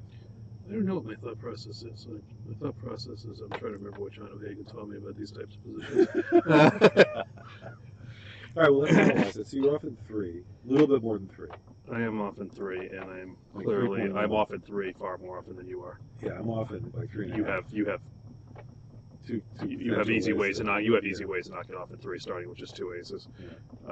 So I'm off at like 3.6 or something. You're off Right. at 3. Now I'm just trying to You got like half a roll. right in a straight 3-roll position. You have 21.5%. Now, if you had the same position that I did, it would not be a straight roll position, but you would probably have 23-ish%, but you're well below that now because you miss with 2 aces, and I do not miss with 2 aces. You also do not have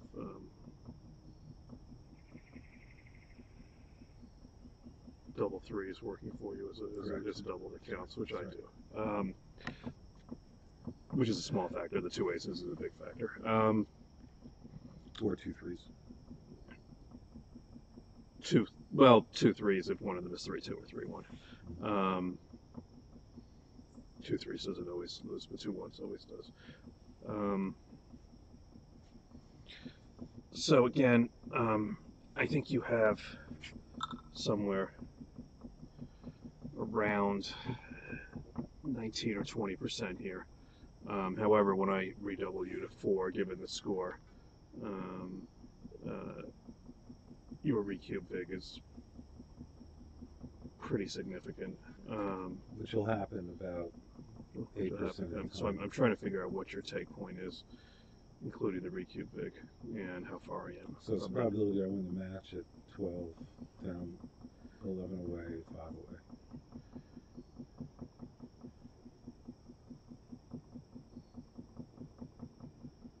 Yeah. What is that? At 11 away, 5 away. if I double, you pass. Yeah, so I would guess that's around 25%.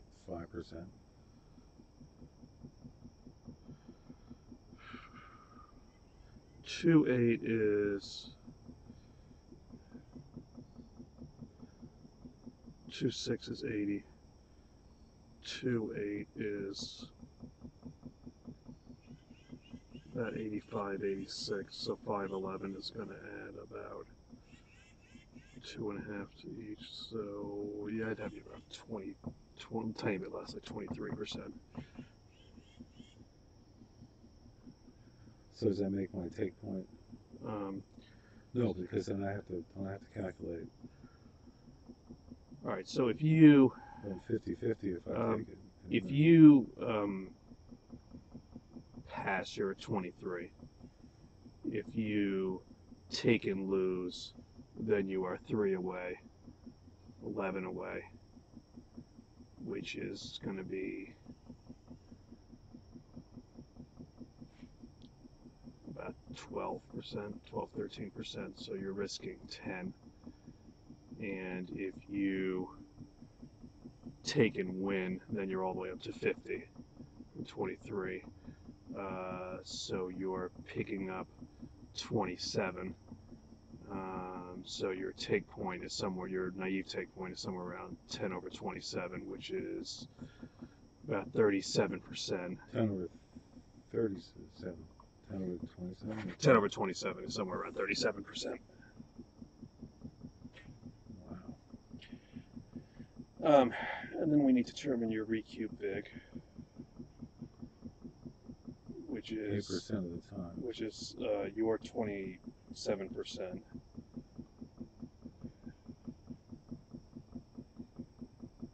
times 0.7, which is 2% times my 8 cube take point.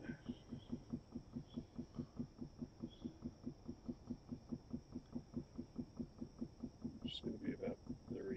So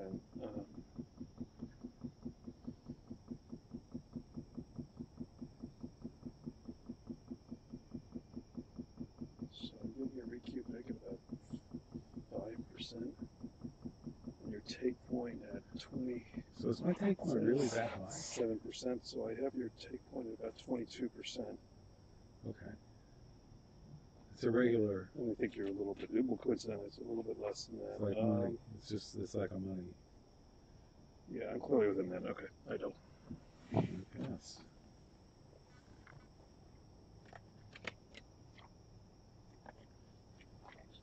All right, so I'm gonna, just for the record, I'm gonna guess that your naive take point here is 27%, and your cube big is around 5%, making your real take point 22%, and your actual game winning chances here are about 20, and so it's a double on a pass. Let's see how that turns out. Okay. Check it out.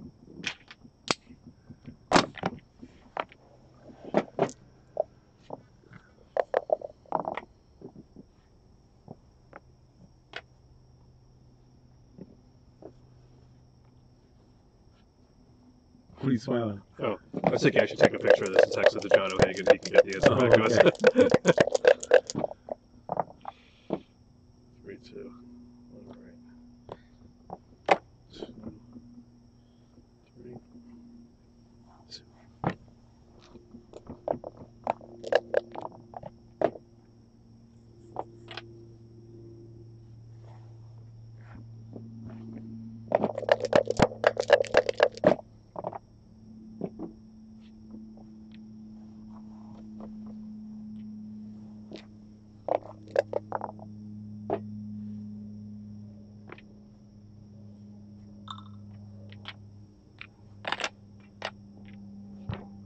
More people I don't know. It's hard to say.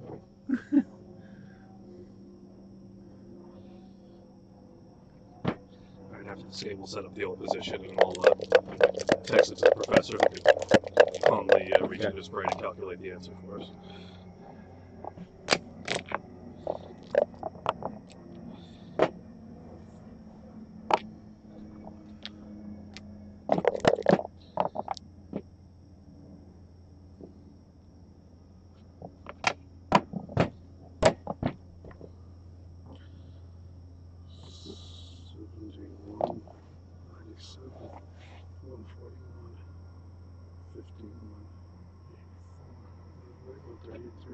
Okay. Ah, the race. This focuses on the race. It's typically an important feature of the position. I would drop that.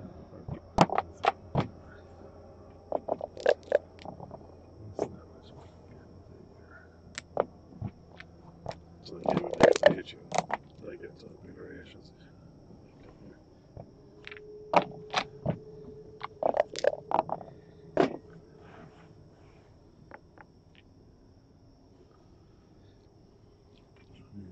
You were saying I'm how many pips? Let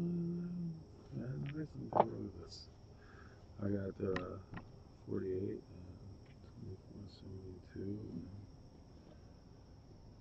40 is 112. And you got 22, 22, 13, 70, 60, 86, 93, and 6 is 123. I'm up by 11. That's my play. Much better.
No. That can't be right. Because I'm just going to go with a 6 or a 4 and I have no board, and you want to maximize the possibilities. So it just should. I think so. Let's put it back for 1 second. Yeah, I think that makes more sense because when I go, this produces me up against a 5.5 point board more, which is what you want. Here you run into variations where I go with one guy and then you have to hit maybe 2 plots behind, and then my chances are better.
Alright, so let's just, we're just going to take a break and recreate that other situation. The score is 12-8, but I'm going to put this back on 10-6 for 1 moment. All right, I'll be right back. And set this up.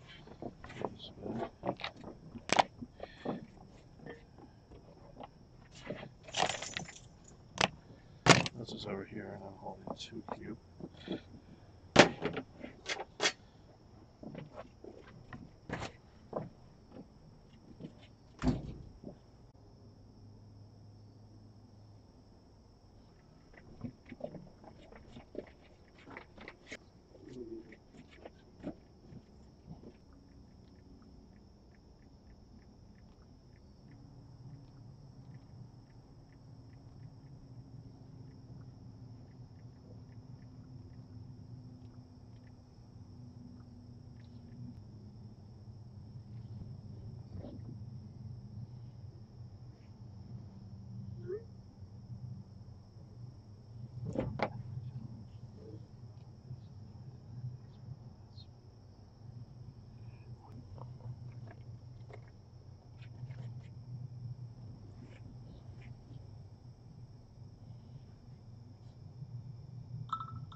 All right.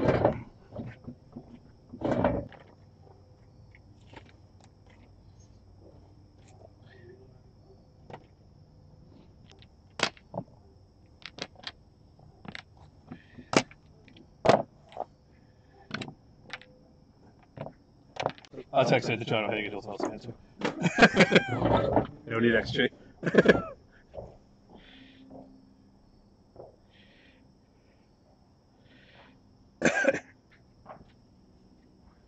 Oh, it's mine.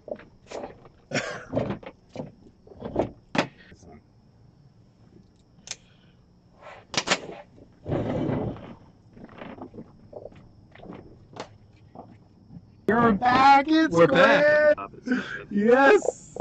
Stop it. Great honor Stop it. to have Chris over here. The real action is up in Vermont. Where people go if you get turned away at the border.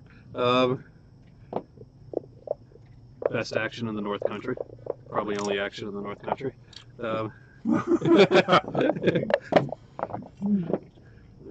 Starts off with 4-3. All right. All right. All right. Expect it. Four.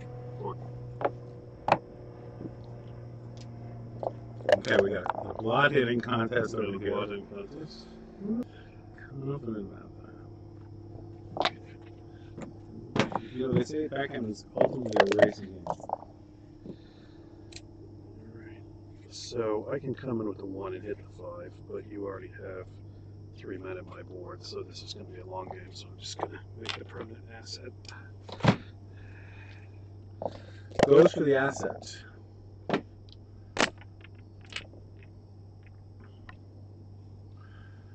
Well, I think you did too.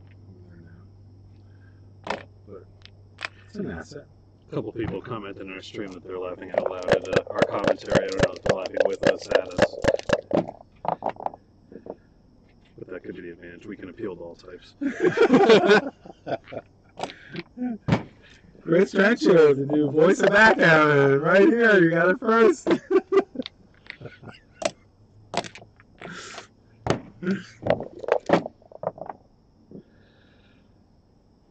the desired number.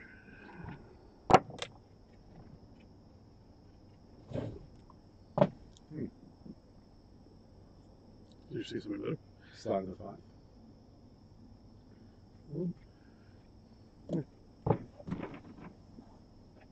I saw something different. Let me be clear. I don't know if it's better. I really don't want to be hit. That doesn't help me much here.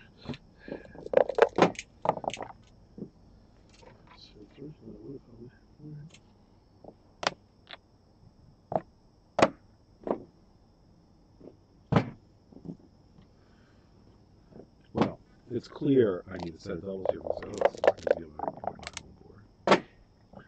But we'll just keep coming out so I don't get hit. At least double 5s doesn't cover. You can text some people I don't know. Well, that's what happens when we're in the voice of backhand, Chris. That or my number's been forwarded to collection agencies, rogue adult sites, and who knows where else. So what do we do with this? This is not good.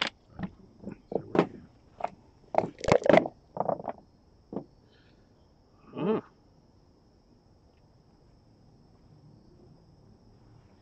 Actually, let's take a look at the last two. Do it the other way.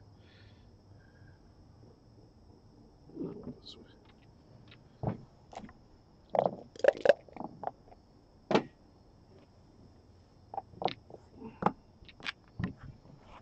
It'd be critical that I roll a 5 or 6 to spring that check one of those checkers here. No, and I did.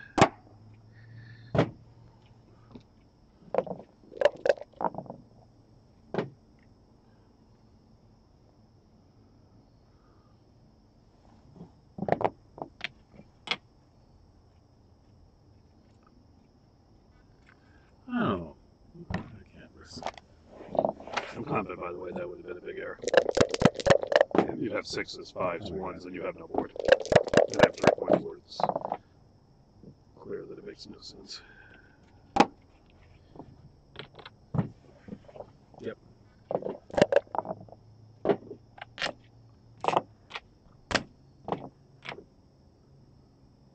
I could. Yeah. Just make them more. You have damn good reason not to make them. You getting more text?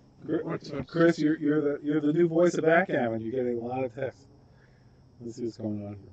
7 texts.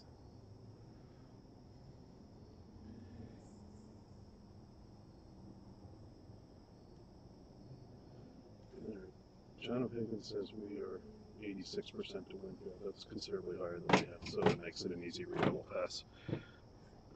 So we got the right answer, though the analysis was a bit shaky. Did you say what the take point was?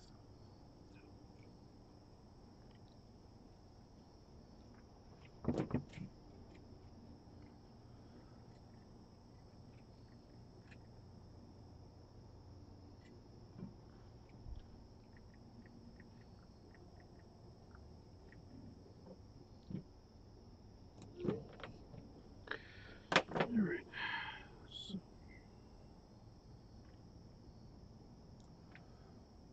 You have a 6-3?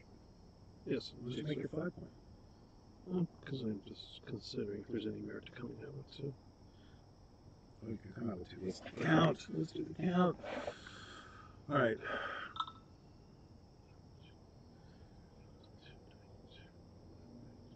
No, I'm down. Okay.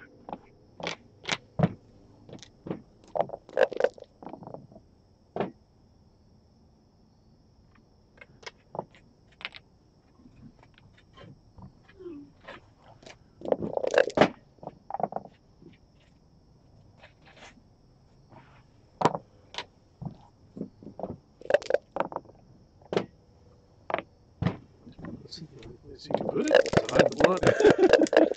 This is how you from rolling a 7. Oh, well. Oh, they might. They might not build well, so. No, my aces are not too pretty.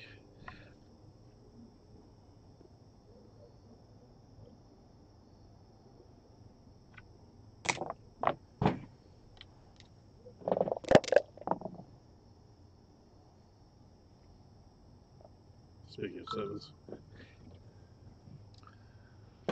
Arg.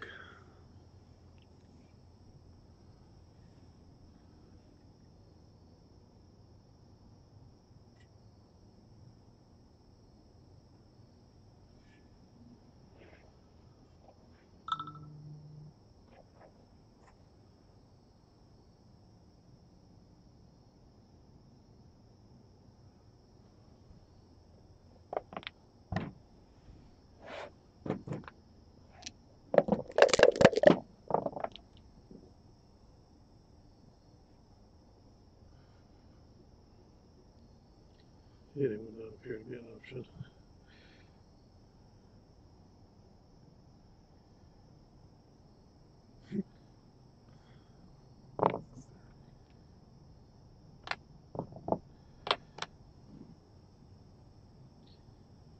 All right.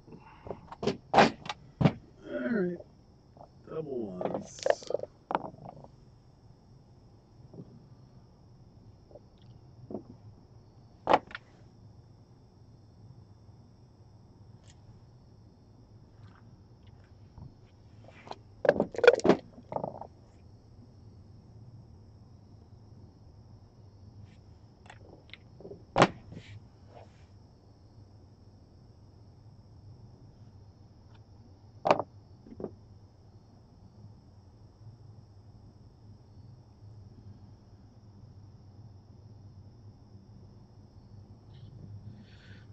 All right.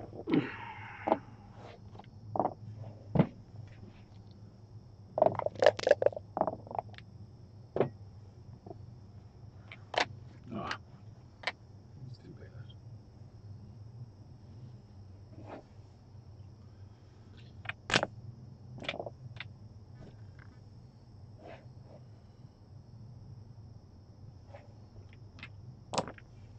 2 left. Well, you're the one that leads the shot. Or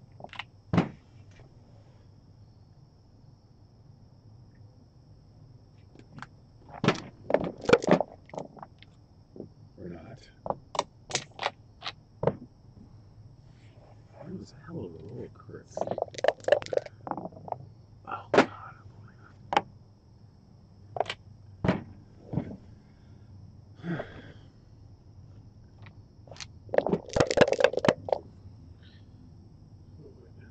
It's 31.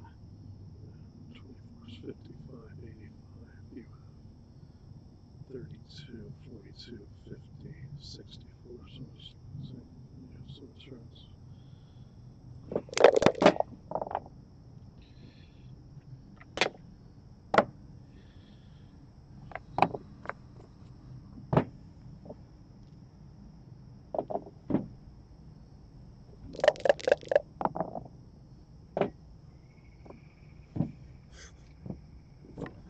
But this is real. I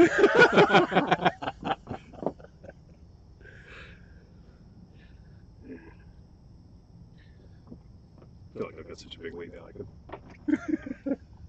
So, how do you know how to analyze this situation? Formulaically?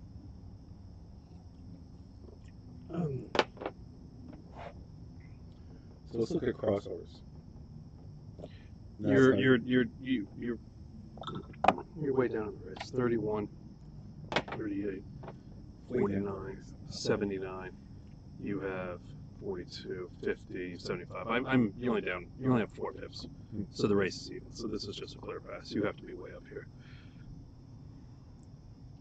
So the most common variation is you bring another man and make a point. There's variations where you come in and I have a point here and another cop out there, and then I'll have another shot to hit you. It's just a pass. So that there was some kind of formula for this, though, isn't there? The crowd crossovers that Roberti worked on.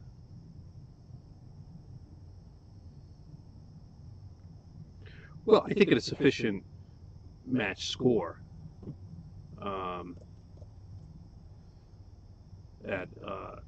there's various points where you need to be like 83 or 84% the double in certain match scores.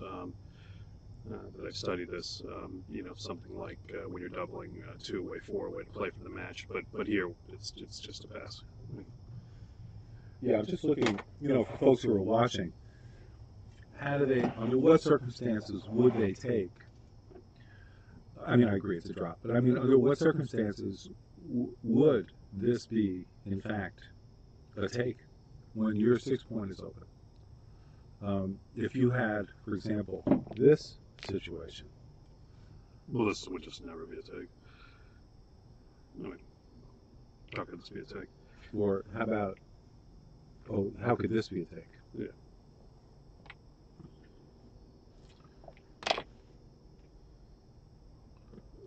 I mean, you just need you need a sufficiently low take point. Like, how about this? At this score? Money, safer money. It's still a big pass. At this score. Yeah. Well, for money, it's a pass. So, it's not obvious to me this is a pass. Because this is not obvious to be a pass. Because most common variation is you're going to roll, 6-2, bring 2 checkers in. If I do come in with a 6. Well, all right. Say I roll something like 4-3. Okay. And you roll 6-2, and then I roll 5-2, and you roll another 8 pips. Okay. It's close game. It's close, but you are down the roll and a crossover, and this is a very good variation for you because you have come in on the first roll. I came in on the first roll. Right, you have to come in on the first roll to be in the game. Okay. Okay, so that's a great way to analyze it. Right. So look And at if you what's came in on the second variations. roll instead, you'd be here, and you're nowhere close to 21% in this position. Because I'm now 3 crossovers ahead of you, and you sometimes don't roll. And if we have a situation in exchange where I roll 3-2 or 2-1 or 3-1 or something like that, and you roll the same thing, my small numbers work and yours don't. Analysis there, so let's give you that.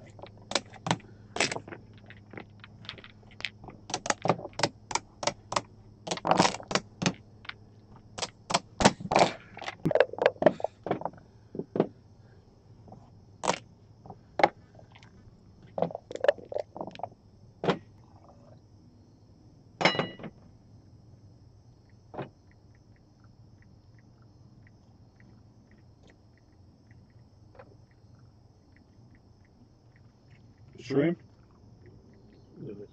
on the Barbie.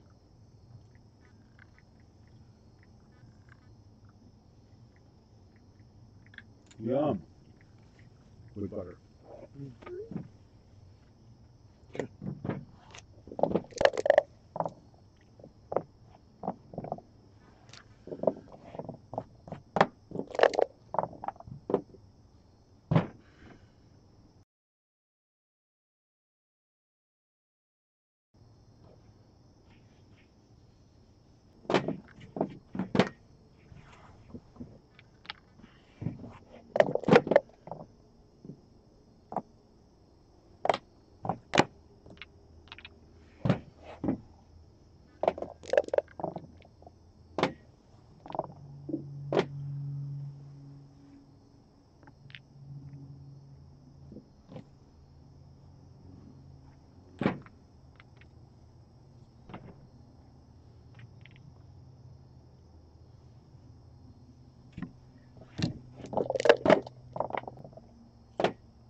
Good players actually hit this.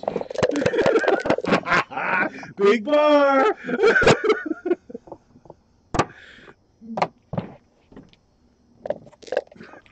50%. That's one action. That makes it a great combo.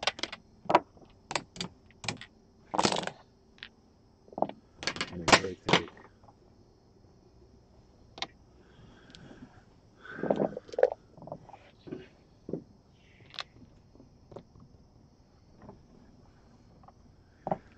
I shouldn't say this because then it's going to happen, but we haven't had any blowout game yet.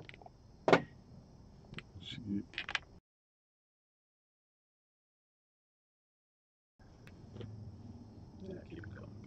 Yeah, stack them up, Charlie. Hit the hammer. Alright. So you just, oh, it's. That takes you off.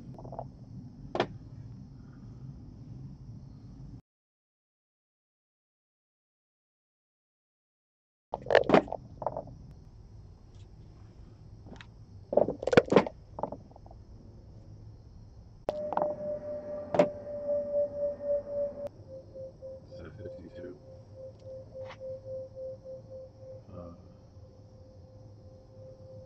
It was 83, 87,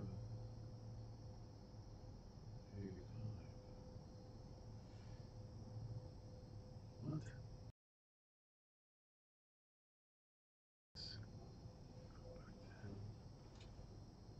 Three, times 10.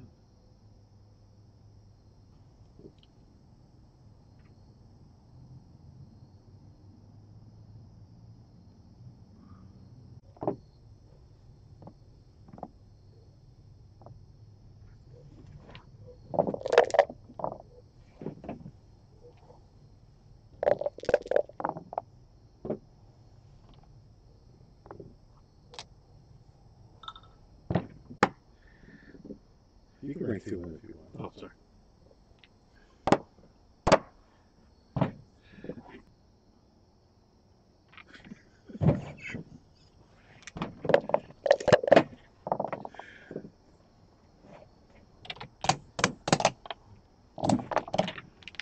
Some fireworks that game.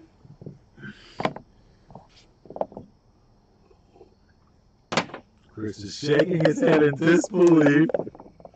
Takes backhand. This is truly high stakes backhand. All right. That's really enough.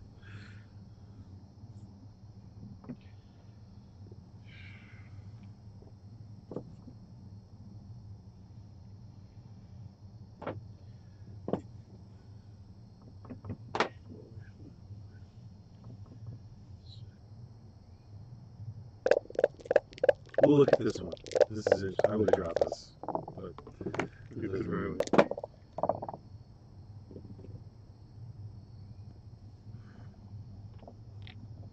That's pretty low. And I'm not missing.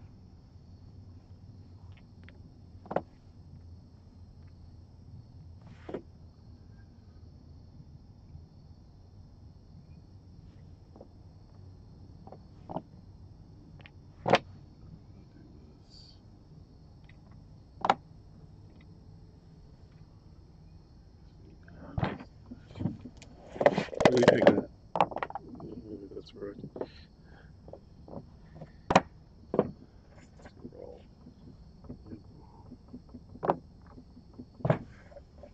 Let's put you in the game.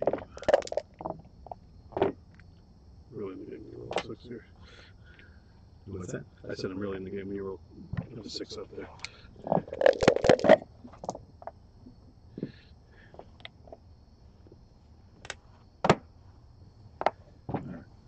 Everything hits except all 4 middle sixes.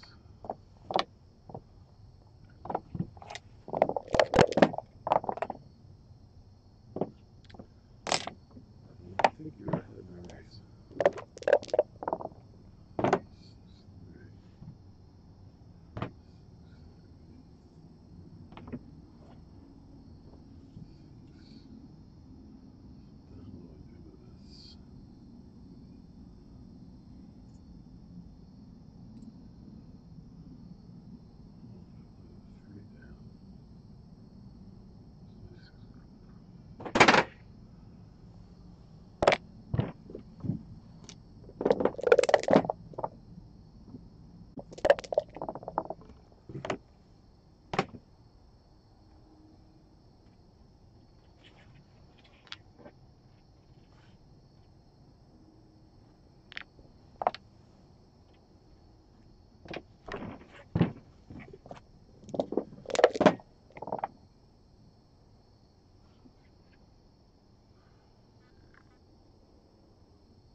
I mean, now look.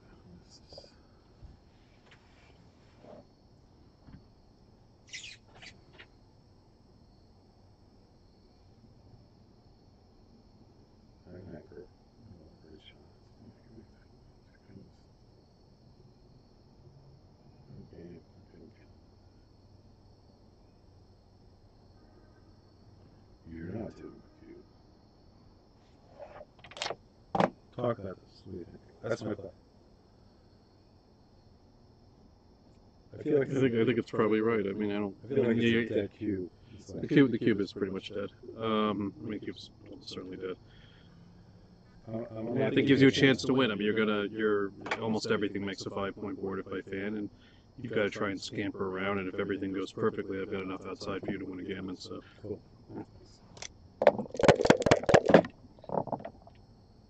Ooh, that's really the other hand. you do all double boards in a row. Consistency.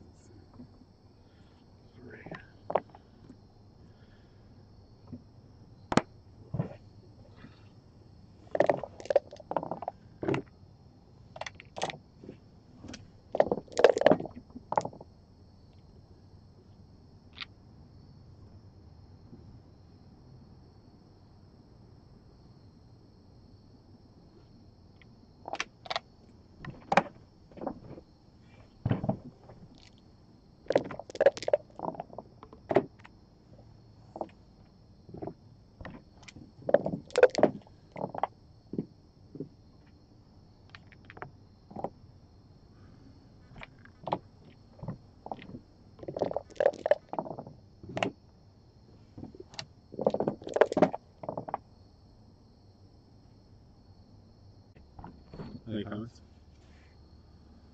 Yeah, I would have done this way because you want to get out. Gammon. Like, Yeah, I can't just- get gammon.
They were rolling good. Yeah.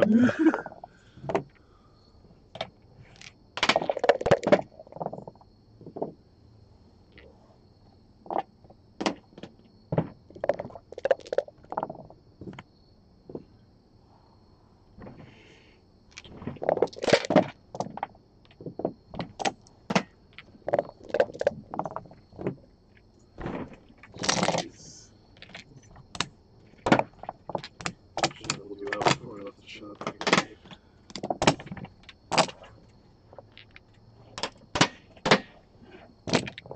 Yeah, I don't know if I would have taken. Might have been taken.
We need some more lighter here, Mike. The board's pretty clear though. Okay. Okay.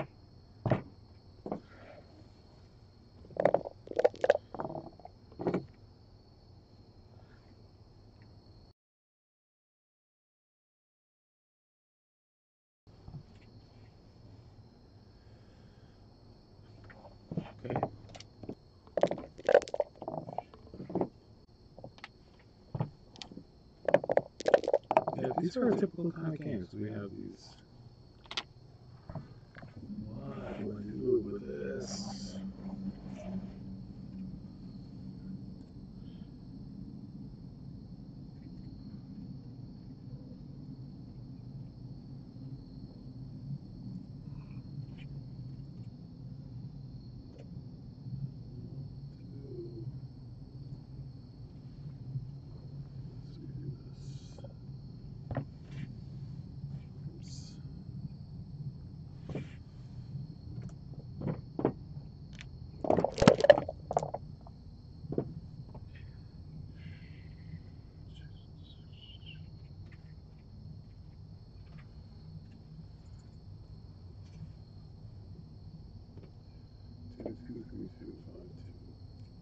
Yeah, that's a lot of numbers. We'll make it the next roll. 11 numbers.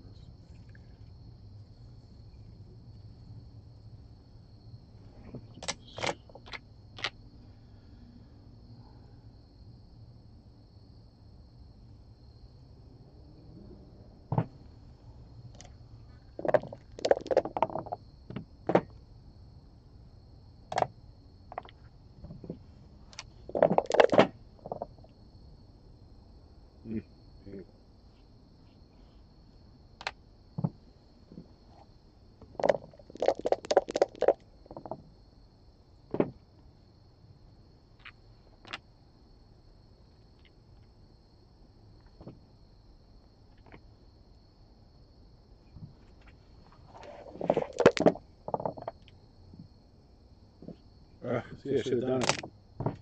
Should have done it, Chris. Now I have to roll 4 6. Oh, this is close.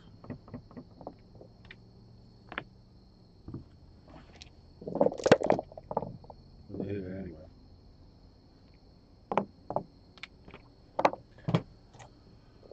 That's looking like a pretty good double.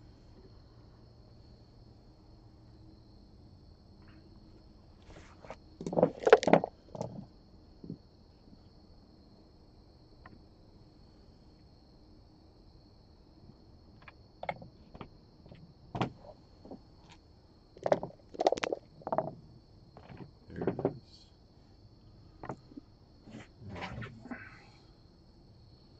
All right, so we got 44, 54, and 16 is 70, and 88, and 820 is 6.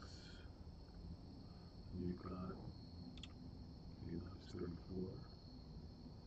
and 28, 62, 64, 16 is 80. And I have 106. 190.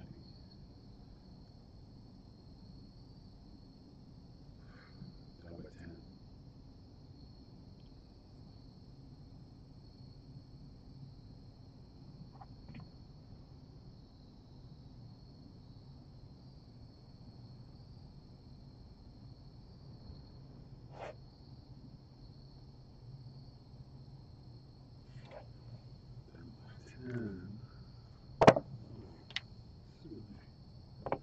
One, two, three, four, three, four. Okay. How do you approach this? What was the race? Down by 10 now. Down by 10. Well, I can calculate my race equity. I mean, if I'm staying, at this point, you're probably gonna waste, so you're gonna lose your race equity because you're not gonna get full value from your pips now, Right. unless you roll double fours next roll, in which case it doesn't matter because the position's transposed. But, so I mean, I probably would have. I think I would have gone just because. I mean, there are some shot levers here. Your 6s and 5s. My 6s and 5s don't problematic. I mean, your 5 ones don't play well. I mean, what you're hoping is that I strip down and then you could eventually go with one guy and preserve some race equity if you roll a big double, but also some shot equity at the same time. Right, that's the point. But that's not maybe the best. I don't know. These I just play by feel. I don't think there's any hard and fast rules here.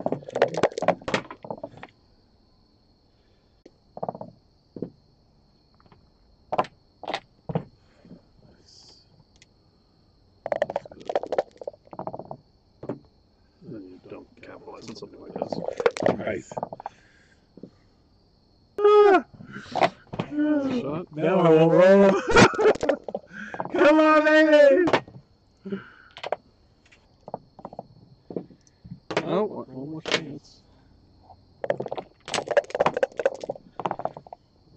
Lots of chances.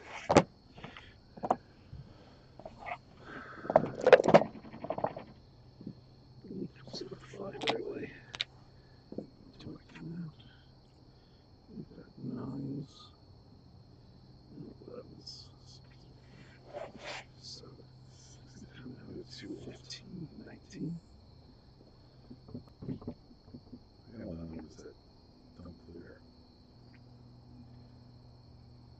Well, I'm not sure whether you're 50%. I'm very sure as to whether you're 66%. So I know what I'm doing. You don't. Oh, No.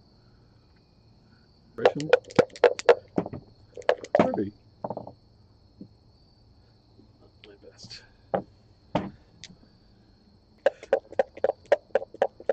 You're right. Oh shit. And now the match is over. Oh shit. Can you believe it?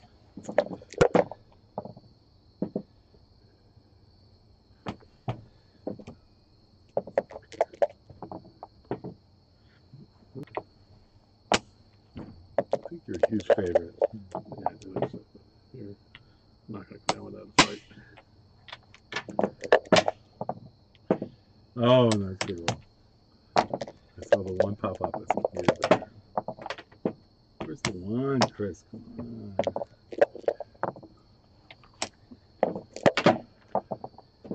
on. Oh. All right, good match. All right. Good match, man. That was great. All right. Chris has won the Connecticut.